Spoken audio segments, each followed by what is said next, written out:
c'est crade. Tom, Ouais. tu veux un coup de main? Bah oui, je veux bien. C'est quoi, on se croit un lendemain de prime chez Hanouna, c'est pas possible. Putain. Attention des comptes. Non, attends, Serge, attends, c'est pas prêt. On se croirait dans Rendez-vous un terrain inconnu. Même les pygmées, ils sont plus propres. De quoi? 4, 3, 2, 1.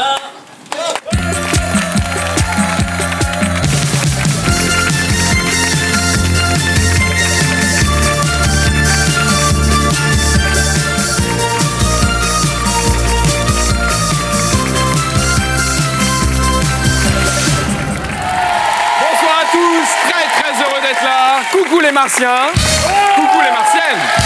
Et bienvenue dans votre mini-talk du samedi 18h45 sur C8. C'est la deuxième de Coucou les Martiens. Toutes les semaines, on va revoir et décrypter les moments importants des terriens du samedi dans le flashback. On va regarder tout ce que vous avez dit sur les réseaux sociaux avec Cui. Et puis, si vous avez envie de réagir à l'émission, n'hésitez surtout pas. #CLM. Et puis, toutes les semaines, on aura un invité. Cette semaine, c'est quelqu'un que j'aime beaucoup. C'est l'un des mecs les plus marrants que je connaisse en ce moment. C'est l'humoriste Maxime Gasteuil. Voilà. Ça me fait plaisir. Parce qu'il y en a qui se disent, on voit toujours les mêmes têtes à la télévision. Et vous êtes content de le recevoir. C'est un tout nouveau. Ça, c'est chouette. Maxime Gasteuil sera avec nous. Que s'est-il passé la semaine dernière dans les terriens du samedi? On va regarder ça dans le flashback.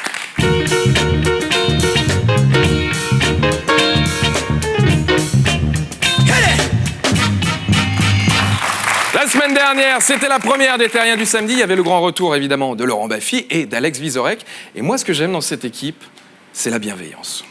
L'écologie pragmatique, c'est ce que les politiques vont continuer à nous faire avaler tant que les ours polaires n'auront pas le droit de vote. Oh là là. C'est autre chose que Tom Villa, quand même. Méline, il est arrivé, Laurent? Oui. Ouais? Ouais. Tu peux...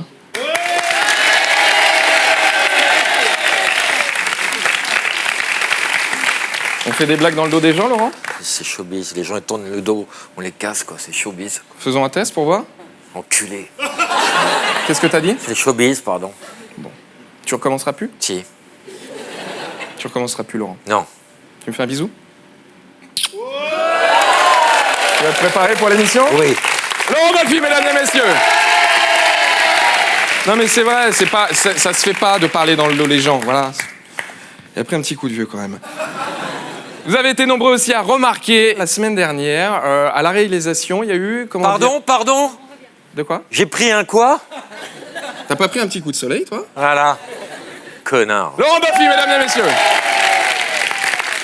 Sur les réseaux sociaux, vous avez été très nombreux à le remarquer, effectivement. Il se peut qu'à la réalisation, il y ait eu beaucoup de plans sur une fille très jolie, avec des yeux bleus. Regardez.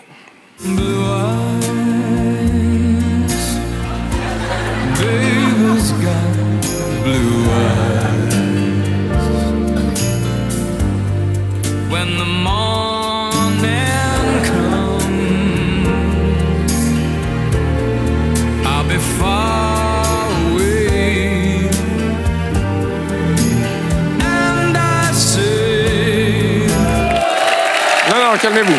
Calmez-vous. Moi, j'ai une explication. En fait, c'est pas de la faute du réalisateur qui voulait à tout prix placer la jolie fille. C'est juste qu'il s'agit d'un autre membre de l'équipe. Je crois qu'il y a eu un petit coup de cœur. Regardez ce qui s'est passé. Putain, la blonde au premier rang, là, c'est quelle caméra? C'est la 7 ici. Hop, la 7. Oh putain, elle se penche. Si, mais. Michel Onfray. Arrête. Oh, une cigogne. Voilà, c'est aussi simple que ça, les terriens du samedi. On embrasse la demoiselle qui s'appelle Alina. Mesdames et messieurs, tout ce que vous avez dit de gentil, de méchant, de mignon ou d'un peu enculé sur l'émission, c'est Cui.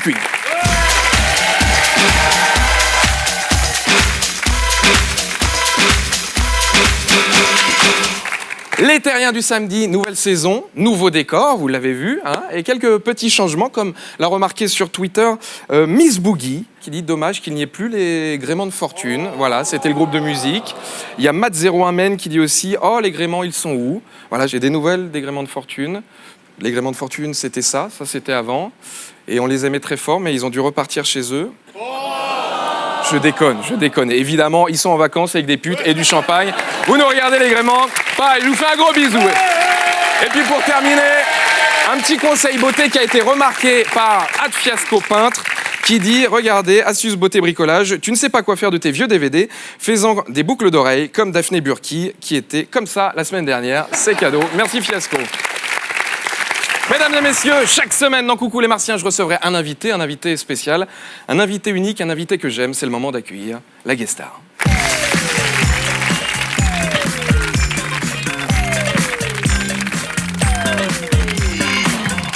Pour la deuxième émission, c'est l'humoriste qui monte très très fort en ce moment. Il a été tout l'été complet à Paris à l'Européen. Mesdames et messieurs, faites un maximum de bruit pour monsieur Maxime Gasteuil.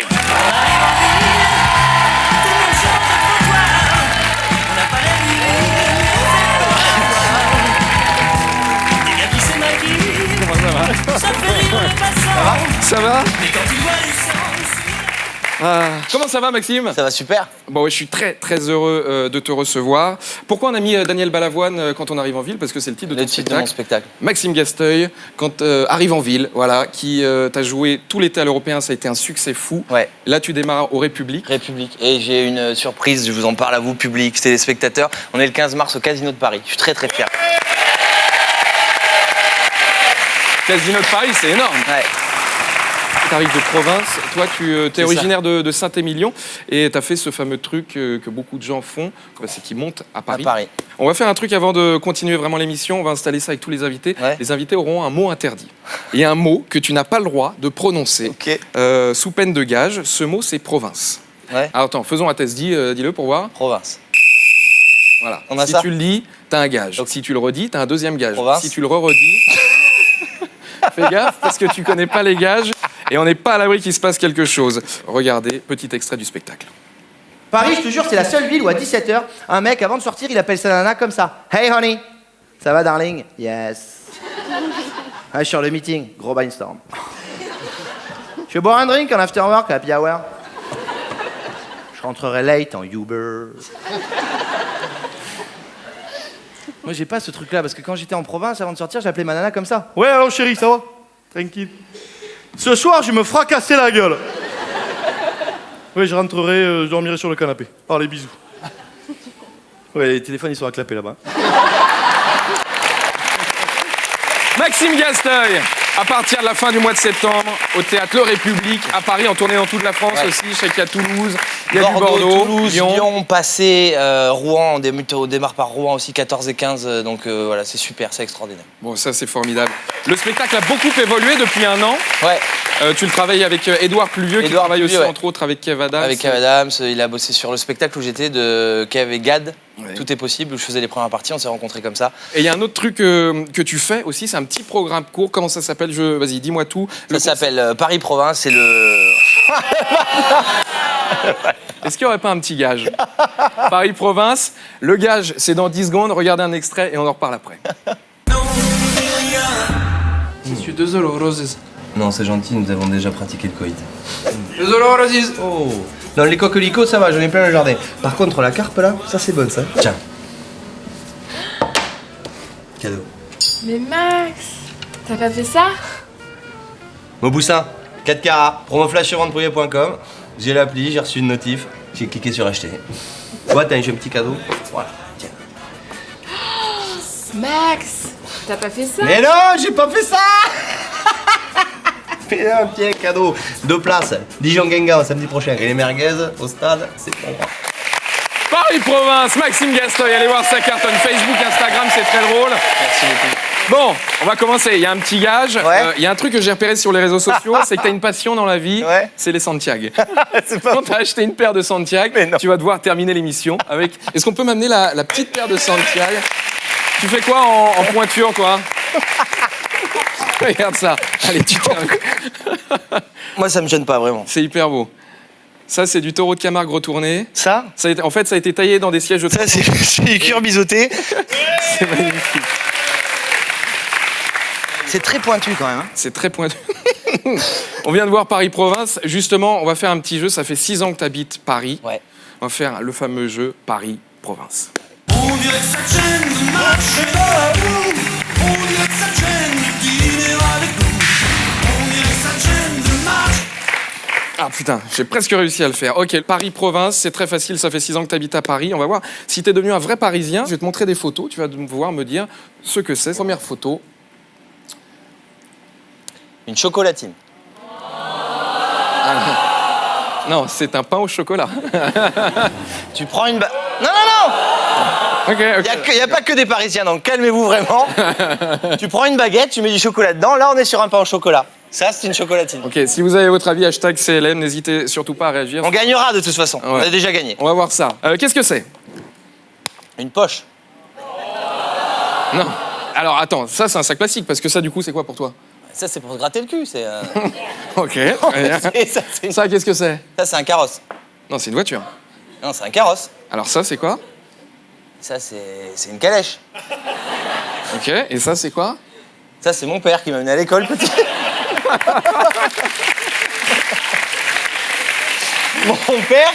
Mon père adore les chapeaux melons. Ouais, et ta mère était au bord du suicide à ce moment-là. Et ma mère peut plus le saquer en disant achète une bagnole, on n'en peut plus.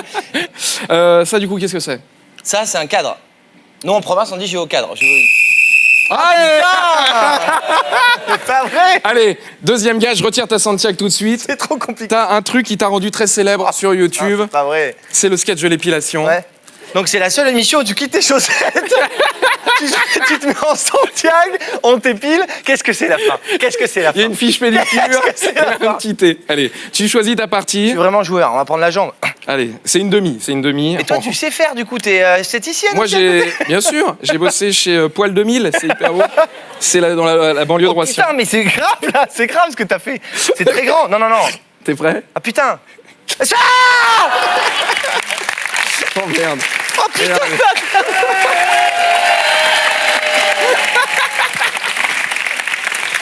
Ne redis jamais le mot province.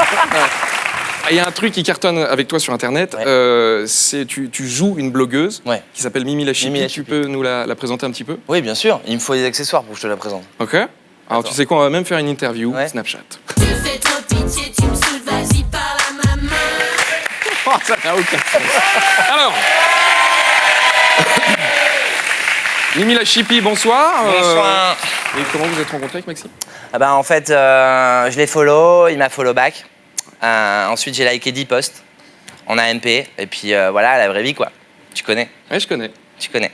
Enfin, je connais pas. Mais Ok, je suis trop content d'être ici, par contre. Moi, vraiment, hashtag fame, hashtag télé, hashtag success, hashtag je vais pécho Tom Villa. Mimi, à part le spectacle avec Maxime, vous avez d'autres projets, peut-être? Ouais, en fait, ah merde.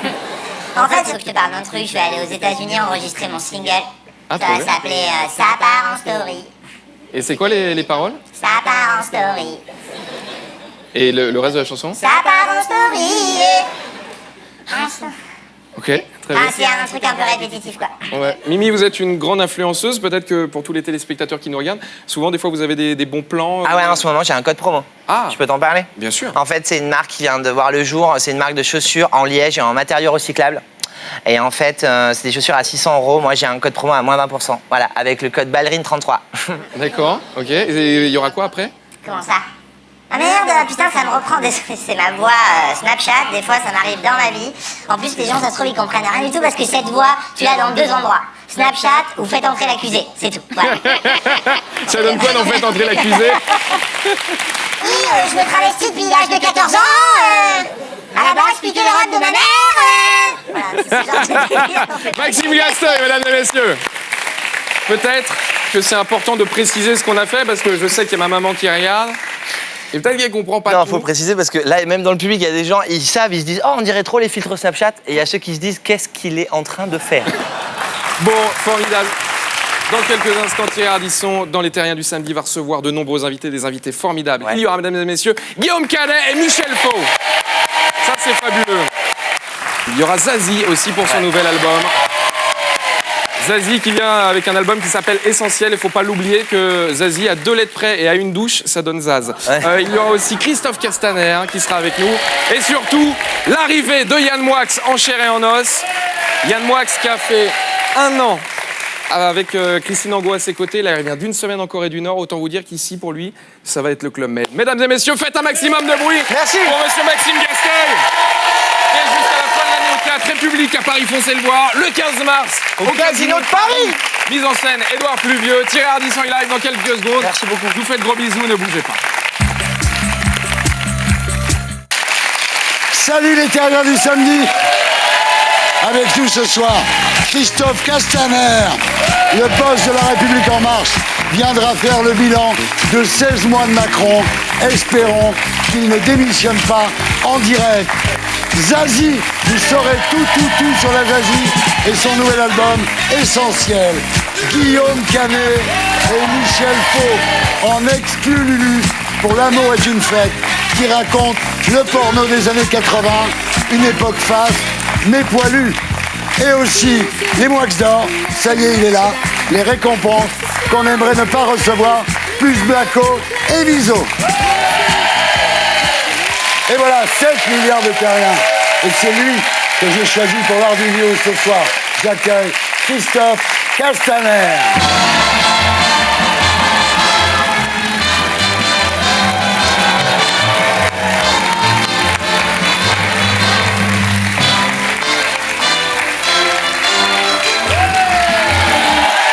Bonsoir Christophe. Bonsoir Thierry. Alors je ne sais pas qui vous allez descendre dans l'Ardiview, mais l'escalier en tous les cas vous l'avez bien descendu. C'est déjà pas mal. Ça va? Vous avez fait votre petite méditation avant d'entrer? Oui, en plus c'est vrai, j'ai fait ça. J'avais l'angoisse de descendre l'escalier. Je vous demande ça parce que vous risquez d'en avoir besoin.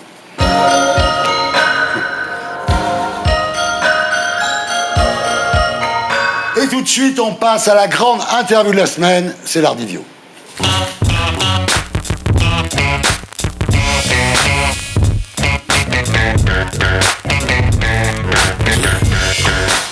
Christophe Castaner, je vous propose de faire 2 bilans.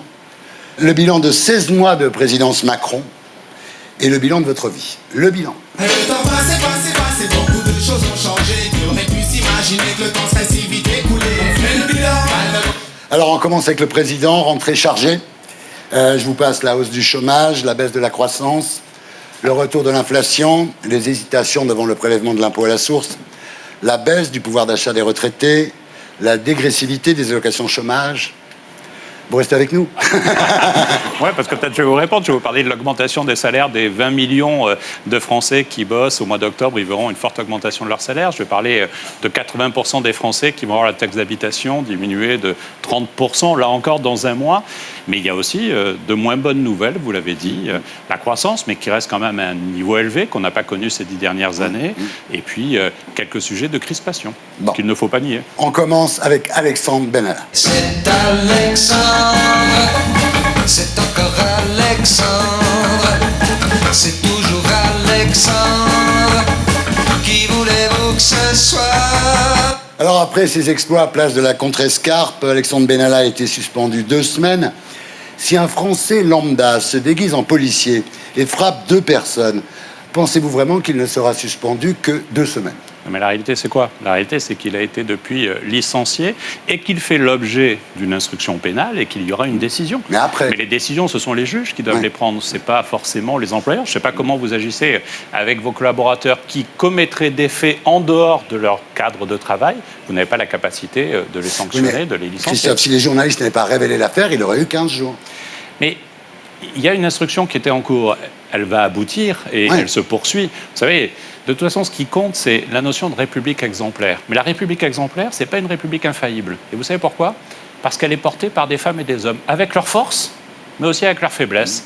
Alexandre Benalla a eu un comportement, ce jour-là, totalement scandaleux, totalement inexcusable, et nous ne l'excusons pas. Alors ensuite, Alexandre Benalla a continué avec ses occupations. Il était même dans le quart des Bleus sur les Champs-Élysées. Vous nous avez expliqué qu'il était chargé de la logistique des bagages.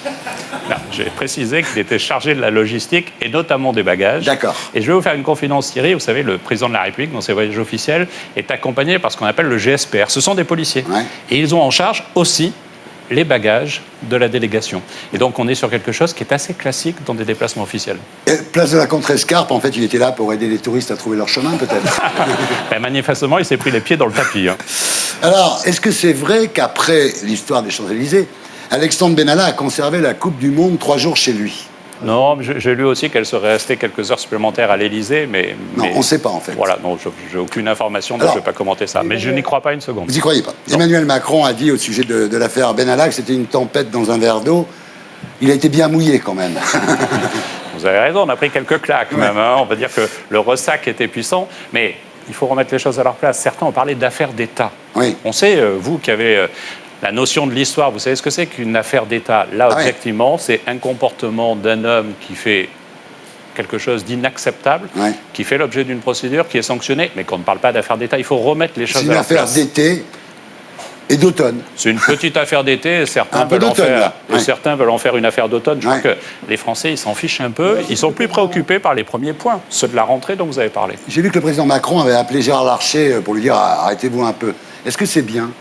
Alors, il n'a pas appelé Gérard Larcher pour lui parler de Benalla. Il l'a appelé pour lui dire qu'il y avait une constitution en France qui fait que le Parlement contrôle le gouvernement, mais pas l'exécutif. Et pas le président de la République qui doit rendre des comptes au peuple français, pas à un président de commission. Alors, les gens commençaient à oublier l'affaire Benalla lorsque...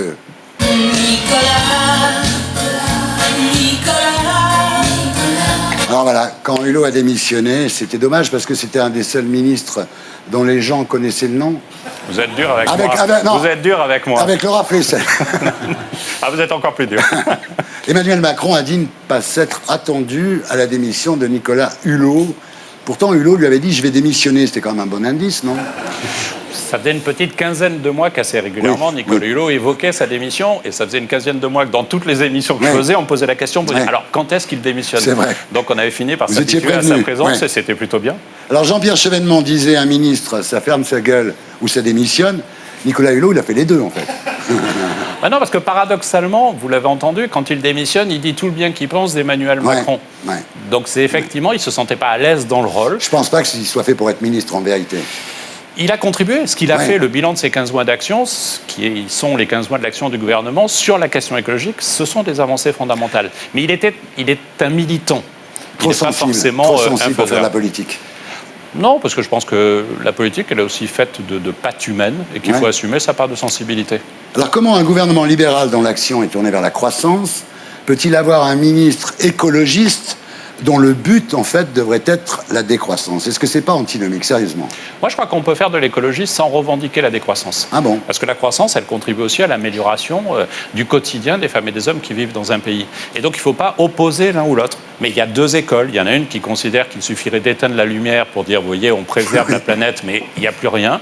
Et ceux qui pensent que, par petits pas aussi, et je sais qu'il a utilisé ces mots-là... Parce que la planète brûle, comme disait Chirac il y a 20 ou 30 ans. Oui, mais vous pouvez changer par petits pas. J'ai été maire pendant longtemps. Moi, ça fait 10 ans que dans les crèches de ma commune, on mange bio, que les phytosanitaires sont interdits, que le gaucho et le régent, qui étaient ces insecticides tueurs d'abeilles, je les ai interdits dans ma commune dès 2002. Ce sont des tout petits pas. Je vous remercie de la citer. Je faisais attention à la citer. C'est super, Fort-Calquier. Voilà. Mais ce sont des tout petits pas. Mais si chacun fait des petits pas, au fond, on transforme la planète. Alors, la nomination de François de Rugy a été saluée par les chasseurs. C'est un peu comme si la nomination de Marlène Schiappa était saluée par Marc Dorcel, d'une certaine façon. Je ne vois pas qui est Marc Dorcel. Macron a recyclé le président de l'Assemblée nationale. Finalement, il est écologiste, Macron. Ben oui, tous les jours. Alors, vous ne tenez plus rien, quoi. Même Stéphane Bern a décidé de gueuler. C'est la première fois de ma vie que je le vois gueuler, Stéphane Bern.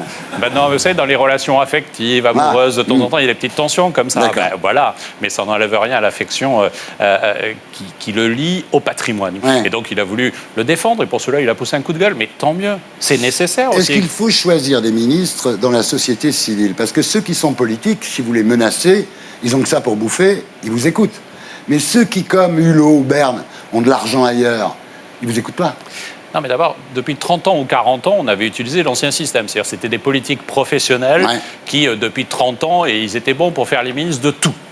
Bon, et on a choisi effectivement Emmanuel Macron, Édouard Philippe, des femmes et des hommes qui étaient plutôt bons dans leur spécialité. Donc, ils n'ont pas les codes. Ils sont différents. Voilà.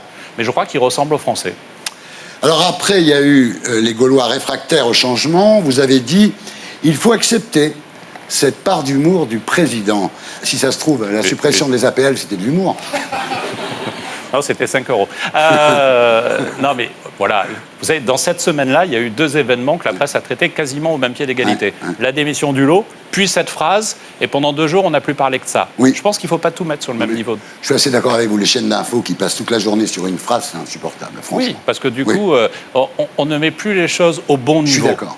Alors, vous avez déclaré, au sujet d'Emmanuel Macron, « Je suis tombé amoureux de ce garçon ». Une personne de cette gentillesse, de cette intelligence, de cette agilité, on n'en rencontre qu'une fois dans sa vie.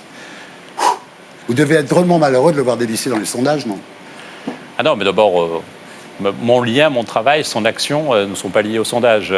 Et donc, c'est pas par rapport à cela. Aujourd'hui, je travaille avec lui presque tous les jours. Et c'est la qualité du travail, la qualité de l'engagement, un engagement total qui compte. C'est pas d'observer tel ou tel sondage. Sinon, vous savez, il y a eu des présidents qui fonctionnaient au sondage et qui changeaient de cap à peu près tous les 15 jours. Continuons, bossons, transformons. Non, mais il est quand même plus bas qu'Hollande à la même époque, quand même. Oui, mais le sondage... C'est marrant parce qu'Hollande, il faisait rien, lui, il essaye de faire des trucs, et ils sont tous les deux au même niveau. C'est pas rassurant. Ouais, vous préférez quoi? Celui qui fait des choses. Bon, je vous remercie. Ah ouais, franchement, oui, oui. En même temps, il a moins de partisans que ce qu'il avait au premier tour. Ça, c'est embêtant, quand même. Non, mais ne focalisons 21, pas 24. sur 1 ou 2 sondages. Je pourrais vous en sortir 2, 3 où il est largement au-dessus des 24. Ouais. Mais on a une rentrée qui est mauvaise. On a une perception sévère de la part des Français. Il faut l'entendre. Moi, je l'entends. Bon. Est-ce que vous n'avez pas le sentiment que le rêve est fini? Est-ce que les Français, d'un seul coup, se disent pas, finalement, on l'aimait bien, il avait quelque chose de différent, et puis là, finalement, il est comme les autres. Vous n'avez pas peur de ça? Non, parce que j'ai le souvenir, l'année dernière, à la rentrée, tous les journalistes nous disaient, vous allez voir, et puis la France Insoumise nous annonçait la révolution toutes les 2 semaines, vous allez voir, la rentrée, ce sera difficile. Oui, c'est vrai. On a passé la rentrée. Les ordonnances travail, ce sera impossible. Puis c'était l'automne, puis c'était l'hiver, puis arrivé le mois de mai, avec en plus la symbolique de l'anniversaire de mai 68. On disait, ça va être la révolution. Les choses avancent.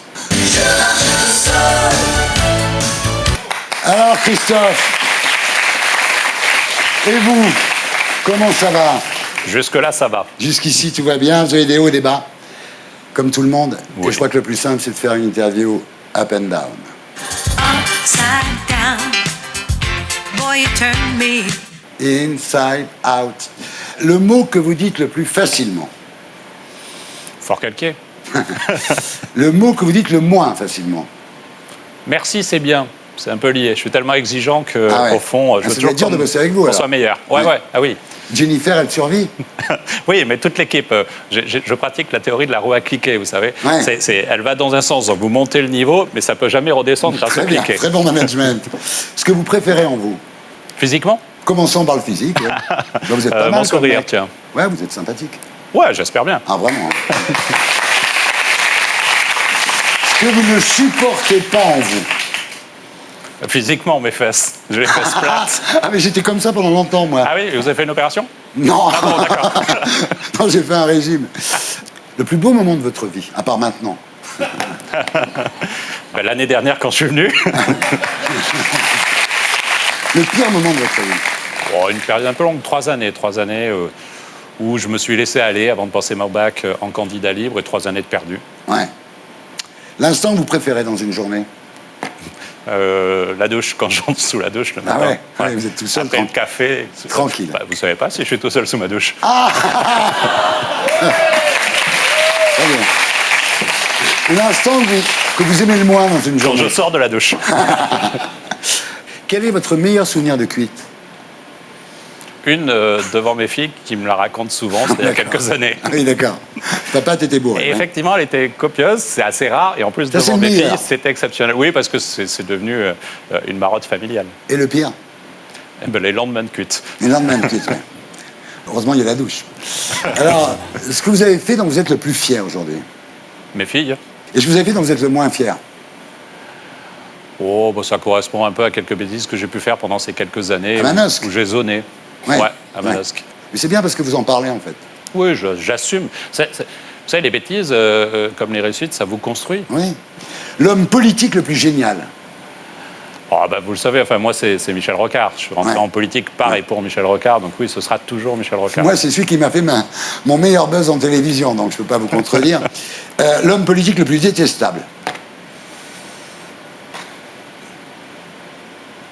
Bon, enfin, j'ai pas besoin de détester ou de classer, j'aurai un jugement. Enfin, voilà, j'ai pas envie d'évaluer. Il y a des politiques que je trouve détestables. Celle du Front National, par exemple. Ouais.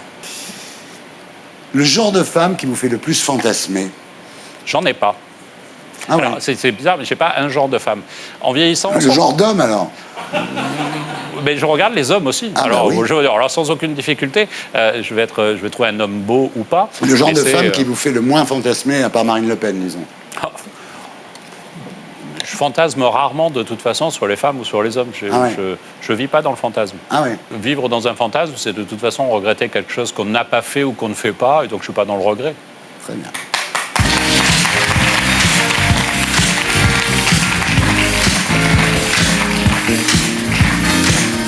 Il y a un truc là, une chose à laquelle je pense là. La question Colombo.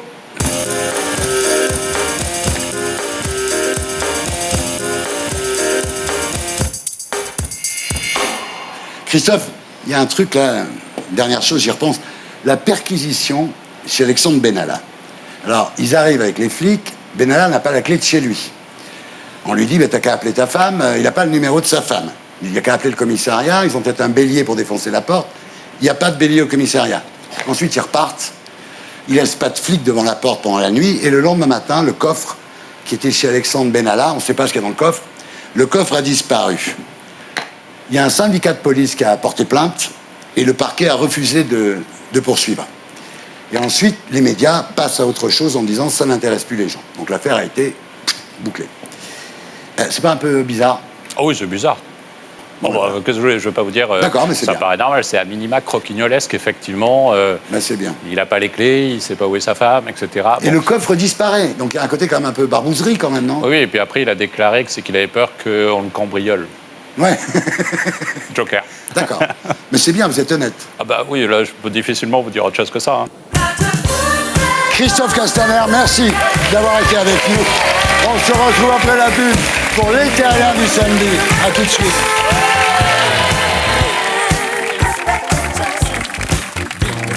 Laurent, t'es où?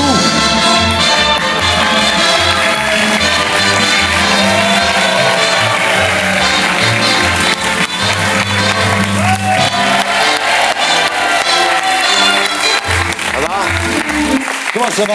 Ça va très bien, j'étais dans ma loge, je suis venu un peu en avance et je pensais à nous. Ouais. Et nous, en chiffres, tu sais ce que ça donne, nous, en chiffres? Non. Ça fait 28 ans de collaboration, Thierry. 632 émissions, 2700 heures d'enregistrement, plus de 5000 coupes de champagne, 11 kilos de bœufs, 11 kilos, 400 filles à baiser dans le public, 32 plaintes pour viol, 4 mariages, 1 enterrement, 300 invités partis fâchés, 28 procès et 13 coloscopies. On est bien tous les deux, non? On est bien. C'est marrant quand t'arrives, là, que je te vois arriver sur le Tu veux pas studio. qu'on se mette tout nu? Ce soir? Alors c'est un couple, ils viennent de faire l'amour, et la fille, lui il dit alors ça t'a plu? Elle fait non, c'est nul, franchement tu baises comme un lapin. Il dit mais attends, tu peux pas me juger en 10 secondes? Générique!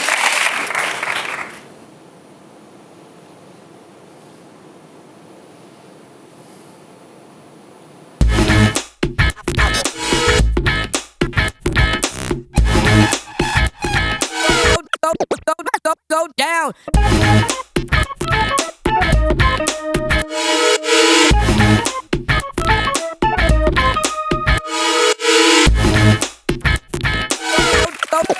Salut les terriens du samedi! Bienvenue dans l'émission qui vous permet de savoir quel jour on est en compagnie de mon ami Laurent Baffy. Et maintenant, j'accueille Yann Moix. Ah, quand même.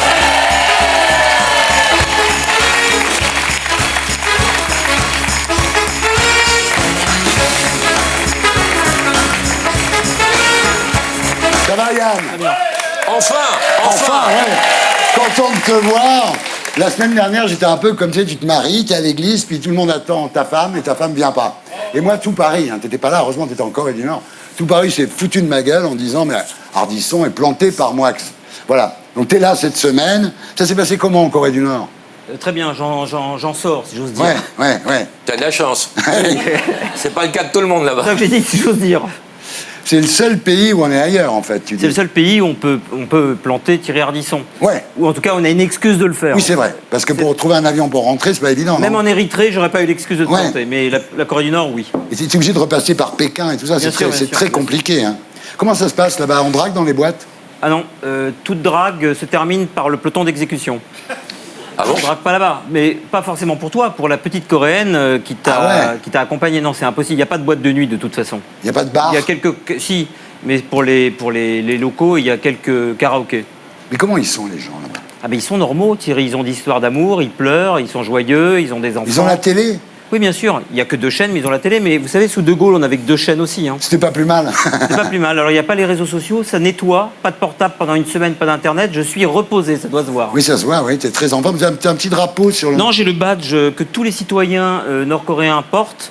Alors évidemment, les journalistes mal informés vont croire que celui qui porte ce badge soutient le régime. Non, je porte exactement le même badge que tout Nord-Coréen qui habite sur place, puisque de toute façon, ils ne peuvent habiter que sur cette place. Et il paraît qu'ils font des offrandes de fleurs là-bas aux dirigeants. Oui, alors il y a 2 espèces de fleurs là-bas, la Kim Il-sunya de Kim Il-sung et la Kim Jong-ilia de Kim Jong-il.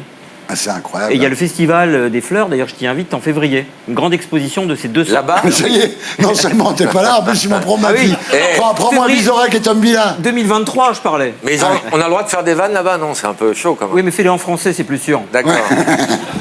Donc maintenant, c'est l'heure des récompenses qu'on n'aimerait pas recevoir, en fait. Les récompenses qui peuvent faire mal. C'est l'heure des Moix d'or.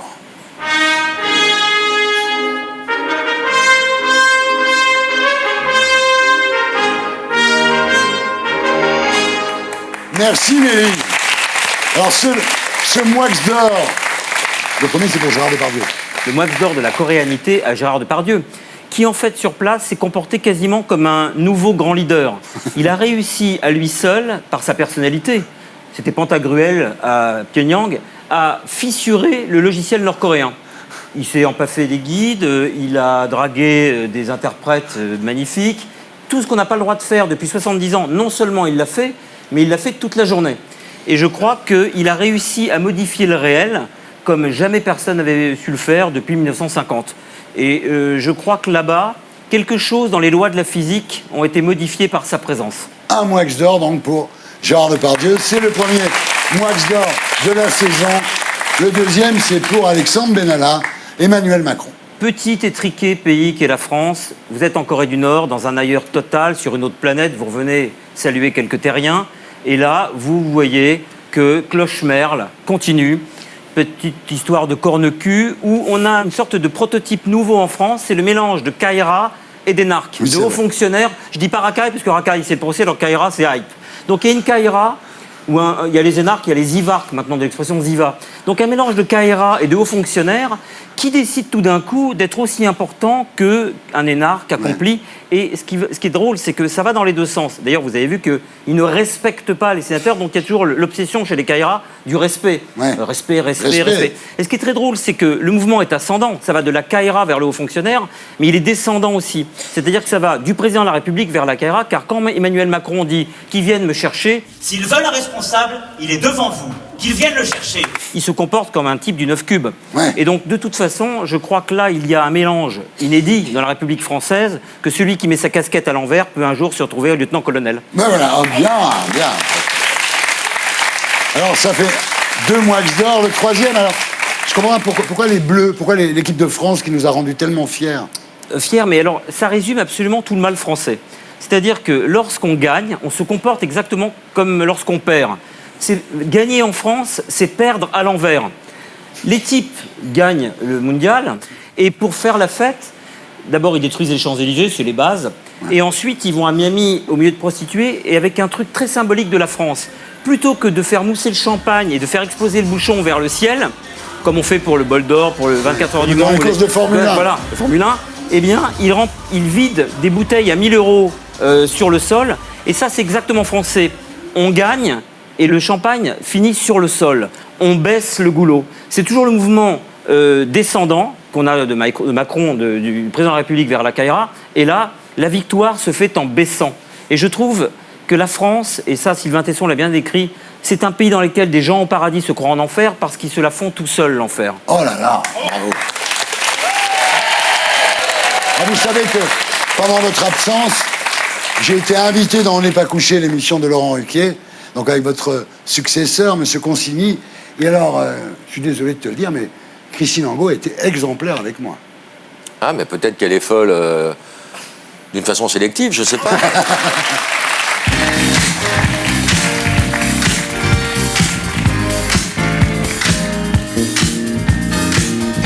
Et maintenant, c'est l'heure du débat de la semaine. C'est la battle.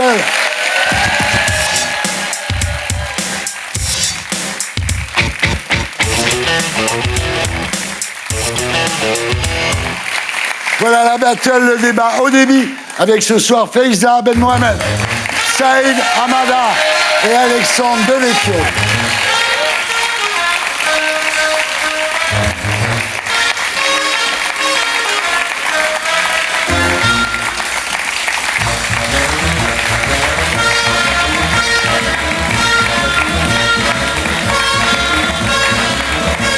Faiza Ben Mohamed, bonsoir.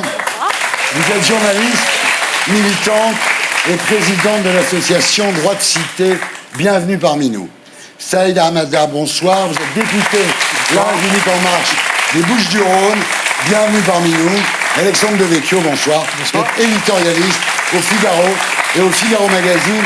Bienvenue parmi nous. Alors, battle de ce soir, réorganiser l'islam pour éradiquer l'islamisme. Est-ce la solution miracle ou de la poudre aux yeux? Mais d'abord, l'édito de Blacko, Magnéto, Serge.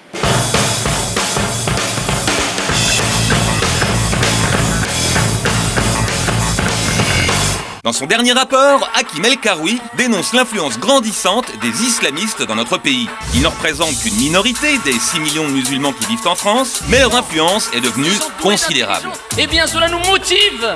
Combien y a de salafistes? Activistes, 50 000. Et sympathisants globalement? Sympathisants 200-300 000. Et des gens qui suivent les contenus religieux des salafistes, on les a mesurés par les réseaux sociaux, on est autour d'1 million. En France, la propagande islamiste s'infiltre par les réseaux sociaux. Vous allez sur Internet, sur les réseaux sociaux, vous tapez islam, vous tapez ramadan, vous tapez halal. Vous allez tomber sur des sites salafistes. Dans 90% des cas. Sur Facebook, les 100 pages les plus visitées sur l'islam sont favorables aux islamistes. Sur Twitter, 5 Saoudiens figurent dans le top 15 mondial des influenceurs politiques les plus suivis. Et bien sûr, tous leurs prêches sont traduites en français. La hawla wa la quwwata illa billah. Résultat, selon une enquête menée auprès de 15 000 musulmans, 28% d'entre eux contestent les valeurs de la République au nom de l'islam. Et pire, chez les moins de 25 ans, ils sont carrément 50%. L'islamisme constitue donc une grave menace pour l'unité de la France. Ce que disait Hassan el-Banna, le fondateur des Frères musulmans, le Coran est notre constitution, l'islam est la solution. C'est ça qu'ils veulent faire. Le halal n'est plus seulement une norme alimentaire. Soyons fiers de manger français, fiers de manger halal. Il s'étend désormais à tout le quotidien. Il y a des sites de rencontres halal, le site de rencontres par affinité culturelle, du covoiturage halal, des sites de vacances halal, bref, tout se met en place pour que les musulmans puissent vivre en France selon leurs propres règles, comme séparés du reste de la société. L'objectif des islamistes, d'abord et avant tout, c'est pas d'islamiser l'Europe, contrairement à ce que veut faire croire, etc. C'est d'islamiser ou d'islamistiser les musulmans. Le problème, c'est que face aux islamistes, on n'entend pas s'exprimer la majorité silencieuse des musulmans bien intégrés. Pour représenter cette majorité silencieuse, El Karoui veut donc créer une association musulmane de l'islam de France, une institution indépendante des pays étrangers qui serait financée par une taxe sur les produits halal. Elle formerait les imams et contrôlerait les mosquées. Et pour bien prouver que la France aime les musulmans, El Karoui veut aussi développer l'enseignement de l'arabe à l'école. Fraude. En plus, ça éviterait que les jeunes musulmans apprennent l'arabe dans les mosquées, ce qui les expose à l'influence islamiste. Mais dans un pays laïque comme la France, est-ce que c'est vraiment le rôle de l'État d'organiser la religion? Voilà, c'était l'édito de Blacko, mise en image de Julien Grappe. On commence avec la réorganisation de l'islam de France. Hakim El Karoui veut en finir avec le CFCM et l'UOIF et mettre en place une association musulmane pour l'islam de France. Une seule autorité, incontestable, pour la totalité des musulmans de notre pays. Mais ça pose un problème, Faiza. Il n'y a pas un islam de France. Il n'y a pas un islam de France, mais comme vous l'avez dit vous-même à l'instant, et comme c'est dit dans le magnéto juste avant, Hakim El Karoui veut. Est-ce que ça veut dire que parce que Hakim El Karoui veut, les musulmans veulent? Je ne crois pas. Oui, voilà. Ensuite, un islam de France. Est-ce qu'on demande, par exemple, aux juifs français de vivre un judaïsme de France. Non. Évidemment non. Je pense que c'est une atteinte au principe de laïcité et qu'on demande aujourd'hui une espèce de mise sous tutelle du culte musulman. Pour moi, ça relève de la gestion indigéniste, d'une approche coloniale de la gestion et de l'islam de France. C'est-à-dire que là, vous êtes sur la position d'Abdallah Zekri, le délégué général du CFCM, qui dit que c'est aux musulmans de s'occuper de leur religion, pas à l'État de l'organiser. C'est une gestion, dit-il, indigéniste. Donc vous êtes sur cette ligne-là, en fait. Je suis parfaitement d'accord avec cette position-là. Vous pensez que les musulmans sont assez grands pour s'organiser? On est assez grand pour s'organiser, on va s'organiser. Ah oui, mais pourquoi ils ne l'ont pas fait jusqu'à maintenant? On est en train de s'organiser. Mais pourquoi ils ne l'ont pas fait jusqu'à maintenant? On l'a pas fait. On demande aux cultes musulmans d'organiser ce que les autres cultes ont géré sur plusieurs siècles. Il faut du temps, il faut de la restructuration. Le CFCM, créé par Nicolas Sarkozy en 2003, alors ce n'est pas des attaques personnelles que je vais faire, mais sur la structure en elle-même, elle souffre d'un manque criant de légitimité auprès des communautés musulmanes. Le CFCM ne peut pas représenter le culte musulman aujourd'hui. Mais qui peut représenter le culte musulman aujourd'hui? Il faut créer une plateforme participative qui inclut l'ensemble des courants des musulmans. Il n'y a pas un islam en France et il va falloir aussi prendre en compte le fait que si moi je le pratique d'une façon, mon voisin ne le pratique pas forcément d'une autre façon. Il faut prendre en compte l'ensemble des courants. Vous êtes d'accord avec ça? Non. Ça ne va pas vous étonner, mais moi, l'analyse que je fais, c'est qu'il y a aujourd'hui énormément de Français de confession musulmane qui souhaitent que l'organisation soit plus efficiente ou plus efficace. Il se trouve qu'on a mené des auditions avec quelques collègues parlementaires, ces quelques mois, et je n'ai pas rencontré un seul responsable religieux qui m'ait dit moi, je suis satisfait de la manière dont le culte musulman est organisé en France, dont les choses se passent, il n'y a plus rien à faire, plus rien à toucher. Il n'y en a pas un seul. Là où je suis d'accord avec ma collègue, c'est que ce n'est pas à l'État de l'organiser. Par contre, l'État, lui, sa responsabilité, c'est d'aider les Français aujourd'hui, ils sont quand même 6 millions, qui émettent le souhait d'être mieux organisés. Et que l'État les y aide. Parce que c'est une demande et qu'ils sont Français, qu'on est nous, et moi en l'occurrence, représentants aussi de la nation et de cette partie de la population aussi. Et que donc ma responsabilité aussi, comme celle de l'exécutif, c'est de faire en sorte que ces musulmans français se sentent bien dans la République française. Alexandre. Moi, je pense que le rôle de l'État, c'est de faire respecter les lois de la République pour tout le monde. Donc, je suis contre le fait qu'ils s'immiscent effectivement dans la religion. Je pense que ce serait affaiblir la laïcité, ouvrir la porte à une forme de clientélisme qu'on connaît déjà. Par contre, je ne suis pas d'accord avec madame quand elle dit il faut laisser tous les courants pratiquer comme ils le souhaitent. Quand des courants sont absolument contraires aux valeurs françaises, absolument contraires à notre culture, l'État doit frapper fort et faire respecter la loi. Qu'est-ce que c'est que cet État qui dit finalement les enfants apprennent l'arabe dans les mosquées, ils sont soumis à des prédicateurs islamistes, donc on va l'apprendre à l'école? Non, s'ils sont soumis à des prédicateurs islamistes, il faut fermer ces mosquées-là et renvoyer ces prédicateurs chez eux. Yann. Là où l'État peut intervenir, c'est simplement sur une chose. C'est pas sur la parole du Coran. Ça, effectivement, l'État n'a pas à le reconnaître. C'est sur le discours sur cette parole. Il y a un discours qui est tenu sur la parole coranique, c'est-à-dire par des intermédiaires, et ces intermédiaires-là, qui font finalement de la politique et non pas de la religion, eux, doivent être effectivement surveillés. En revanche, qui doit être totalement libre, c'est le musulman français. Le français musulman doit être citoyen, mais le musulman français, la parole religieuse lui appartient à lui seul. L'État peut simplement surveiller le discours sur cette parole. Faiza, comment ça va se passer? Comment les musulmans peuvent-ils s'organiser? Aujourd'hui, il y a des initiatives qui sont en train de naître. Il y a une plateforme qui a été lancée notamment via une grande consultation des musulmans qui a regroupé 27 000 votes en ligne et des dizaines de milliers de témoignages sur les opérations de terrain, sur des conférences où l'équipe de la consultation des musulmans a recueilli l'avis des musulmans. C'est Marwan Mohamed qui fait ça? C'est Marwan Mohamed qui l'a lancé donc cette consultation, mais après Marwan Mohamed n'est pas seul. On est des dizaines à travailler sur ce projet depuis plusieurs semaines. Il sera annoncé le 30 septembre prochain. Alors, est-ce que vous pensez finalement que réorganiser l'islam peut permettre de contrer l'islamisme? Non, il y a un amalgame terrible qui est en train d'être fait. C'est-à-dire que je n'ai pas l'impression que l'État veuille, dans une espèce de démarche bienveillante, aider les musulmans à se réorganiser. L'État veut lutter contre le terrorisme. D'accord? Est-ce que c'est en réorganisant le culte qu'elle va éradiquer la menace terroriste? Non. C'est-à-dire vous avez quand même 50% des jeunes musulmans aujourd'hui qui placent l'islam au-dessus des lois de la République. C'est inquiétant. Non, mais moi, ce chiffre, pour moi, il vaut rien. Quand l'Institut Montaigne donne un chiffre, j'ai lu son rapport, là, ça fait 3 jours que je suis dessus, je suis en train de lire un rapport dans lequel on me classifie, moi, sur les comptes influents de la sphère Internet, en tant que propagandiste islamiste. Je ne sais pas si vous avez l'impression d'être en danger autour de cette table quand je suis assise à côté de vous. Moi, un peu, mais pour d'autres raisons.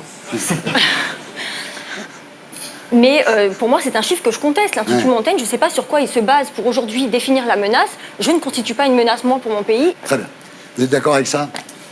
Ce qu'on essaie de faire avec l'exécutif, ça n'est pas de lutter contre le terrorisme, soyons clairs. Non, mais... ceux qui sont radicalisés, si vous prenez les profils, pour la plupart, ils ne savent pas prier, ils ne parlent pas arabe. Enfin, c'est des gens qui sont complètement perdus. C'est peut-être les moins musulmans que je connaisse.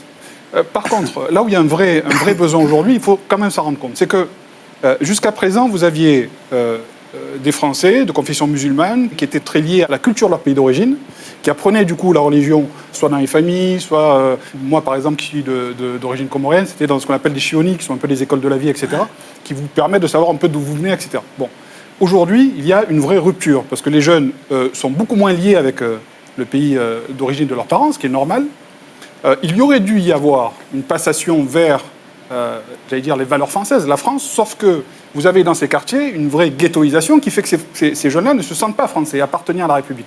Du coup, vous avez un islam hors sol qui s'est développé, qui s'appuie juste du coup sur des versets, ou ce qu'on peut entendre sur Internet, et plus de rattachement à quelque chose qui relève de l'environnement et du pragmatisme qu'on peut avoir lorsqu'on est musulman dans un pays ou dans un autre. Voilà.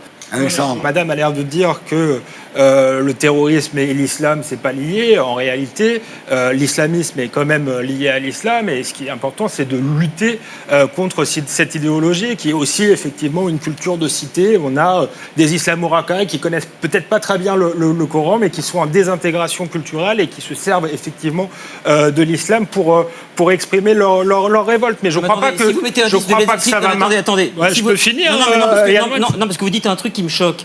Si vous écoutez un disque de Led Zeppelin, ça s'appelle, admettons que ça soit le Coran. Si vous l'écoutez à l'envers, c'est l'islamisme. Ce n'est plus Led Zeppelin qui avait prévu de faire ce morceau. Donc une lecture erronée d'une parole originelle. Il n'y a pas de lecture erronée. Le Coran est un texte incréé avec des versets qui posent problème. C'est pas à nous de réformer le Coran de toute manière, mais il y a quand même un lien logique entre des versions problématiques. Il y a des problèmes d'interprétation d'interprétation. Donc il n'y a pas de Vatican pour dire quelle est la bonne interprétation. Donc il y a un problème de texte. Ça, à mon avis, on peut rien faire. C'est pas à nous de réformer l'islam. Par contre, sur le problème de la désintégration culturelle, oui, on peut faire, mais ça n'a rien à voir avec organiser l'islam de France. De toute manière, vu le rapport de force, si on organisait, il serait immédiatement noyauté par les plus extrêmes parce que c'est les plus actifs.